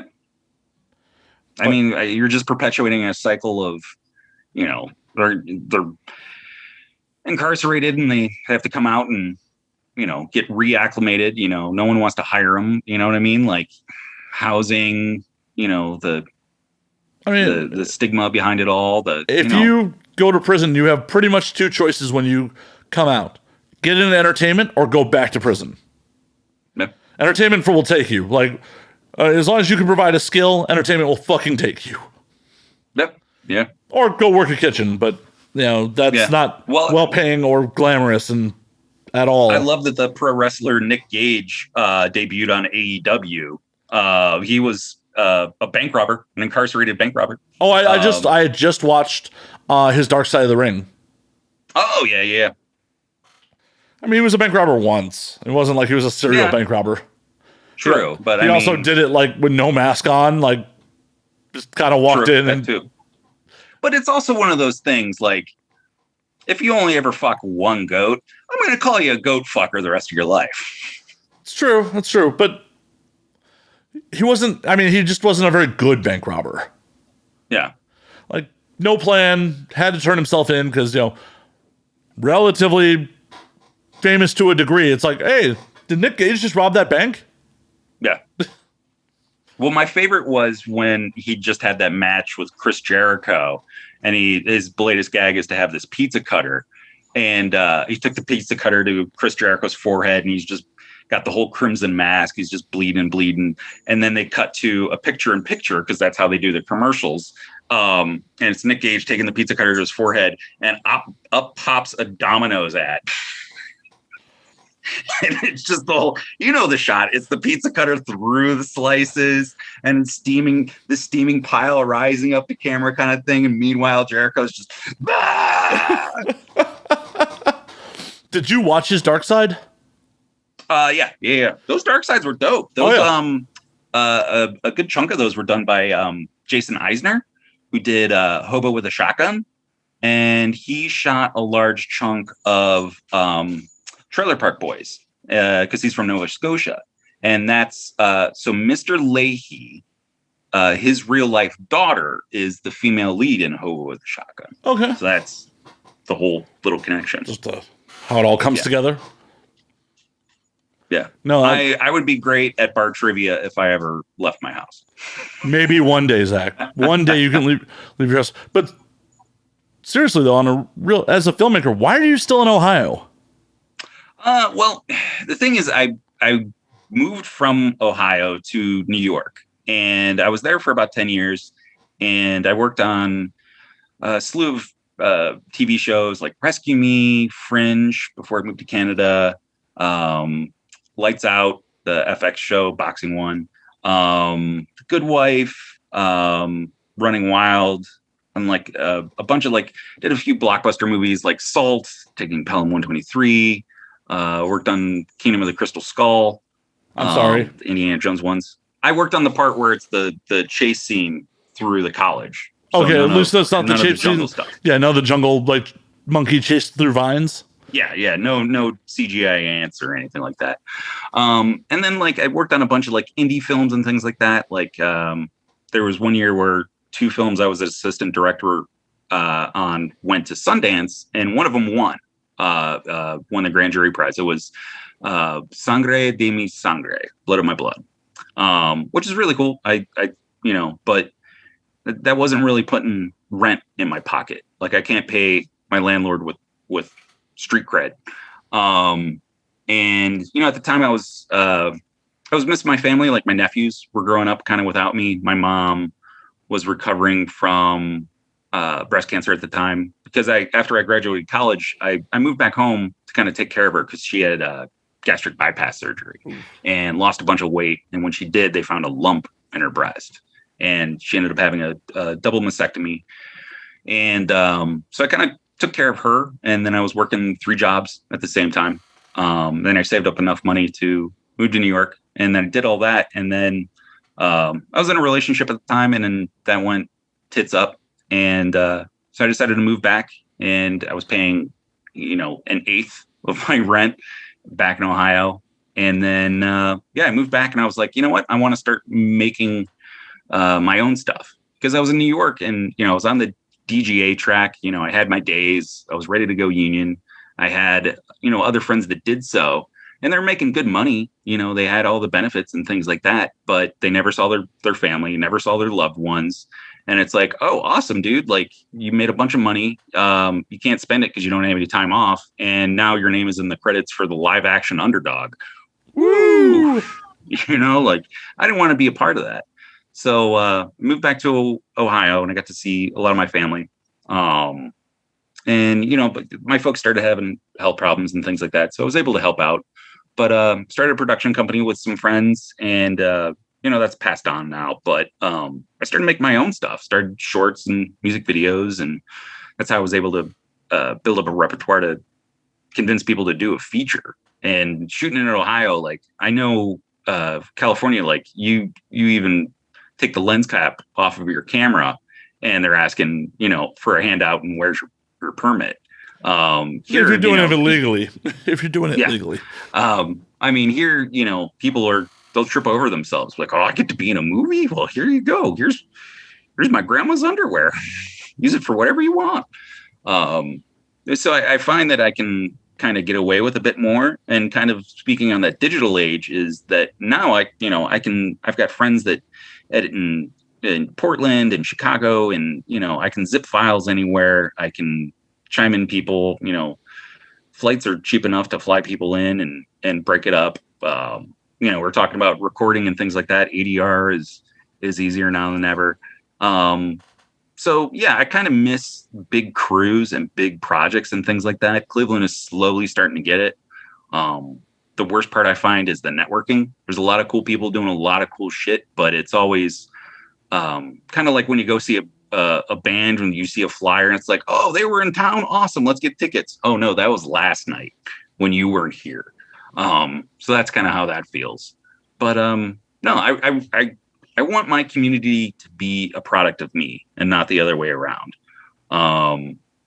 So that's, I started doing a bit more things. Like I started volunteering at the LGBT center here in Cleveland. I'm on my 3rd foster dog. The 2 previous ones found homes. So I'm trying to, give back and do a little bit more than just chase rent when I was living in New York. I'd love to go to LA. I love visiting there, but I think that's kind of where I'm at with it. I love visiting. LA is like my nephews, I'll play but that you belong to someone else. Fair enough. Fair enough. So my audience is well aware. I love it here. I fucking love it. I love living in LA. Nothing could convince me to move back to Chicago. Nothing. Not even Boys Town? Definitely not Boys Town. I do miss Italian beefs from Chicago. I wish that was a thing we could get in Cleveland. I don't know why we can't, but I mean, if you make it to Indiana, there are Portillo's in Indiana, so you can almost you're not too far. We thankfully have a Portillo's in the Orange County suburbs, so I can occasionally get a real Italian beef out here. Okay, so if I visit, we're going to Portillo's. Yeah, we can do that. Okay. Yeah. And we got real pizza out here now too, so it's like I got the staples as when I need it. Nice. Well, you tell Leroy that I want to intern too. He has to get back from Canada first, so. Oh, he's stuck in Canada. He's just been he chose to be in Toronto for all of COVID. Oh, okay. Well, I think the TIFF is kicking off soon, isn't it? Toronto International Film Fest. Probably. I know Fantasia just started. Yeah, film festivals right now are super weird because everything went digital, but now they're trying to get back. But I have no interest in attending a film festival digitally. I want to go I want to look at a flyer, make rash decisions about that sounds cool, and just walk into a theater. That's definitely the way to do it. One of these days, I'm going to skip AVN and go work Sundance, do whatever I have to do to be at Sundance. Can I pretend to be you at the AVN? If you really want to. Okay, fair. I'll go. I was always fascinated by the AV at the AVNs because that was one job I used to have was doing live event production and rigging lights and projectors and sound systems and things like that, and just seeing what goes into the AVNs. I'm like, wow, that's super cool. Like the techno cranes that they have and the movers and all that lighting rig and things like that. So it's probably one of those things it's like junk food. Like, look how cool this wrapper is. Nobody fucking cares. Open it up and let me get to it. Yeah, there's a fair amount of production value on that fucking award show. I mean, there really is. It ends up on fucking Showtime for a reason. It's not like it was in the 70s where it was just oh, hey, some dudes that do porn are playing in the band as a live entertainment. Because if you look at the history of that award show, back when it first started, it was real small and real weird. Yeah. Well, I always like the Lifetime Achievement Awards. I like that they finally gave one to Lung Jean Silver. So. Yeah, I mean, the Hall of Fame is growing. It's good shit. It's good shit. Absolutely. But Zach, yeah, I'll pretend to be Matt Slayer. All right. You're going to have to do a bunch of podcasts while you're there then. Okay, we'll figure it out. I mean, I'll stick a microphone in someone's face. I won't guarantee it's recording. Well, that's not doing a podcast if you just stick a mic in their face. Has to be on. I have to have content. Fair. And you'll have to be fairly drunk most of the time because that's pretty much my MO at AVN is just being shithoused for most of the weekend. I can take it. Absolutely. But Zach, we're going to get you out of here. We're going to call last call on this motherfucker. It's been a pleasure. Where can they find you on the things? You can find me on Instagram and Twitter at Zach for Zombies, ZachForZombis. Talk to me, at me. I love talking with random people about random stuff. As you probably tell about this podcast, I'm a little bit all over the place. I'm a Zach of all trades, a master of none. Awesome. And if they want to see Powerbomb, where can they see it? Oh, you can rent and purchase Powerbomb on Amazon Prime and iTunes. It's got Matt Cross in it from Lucha Underground, which was on Netflix. I think it still is. Dr. Britt Baker from AEW. Also has the handicap hero Gregory Iron, the only wrestler with cerebral palsy, as well as WWE's Adam Cole. Very cool. Very cool. Zach, it was a goddamn pleasure. And likewise, I feel like this has been years in the making. I agree. And I'm, normally there's a prohibition on doing remote shows because in the grand scheme of things, I hate doing this remotely. I really do. I prefer to do this in person and get silly with it. But yeah, the times we live in, and I'm happy to have you on since we're doing it remotely. Thank you so much for having me. I genuinely mean that. Well, until next time, drink up, motherfuckers.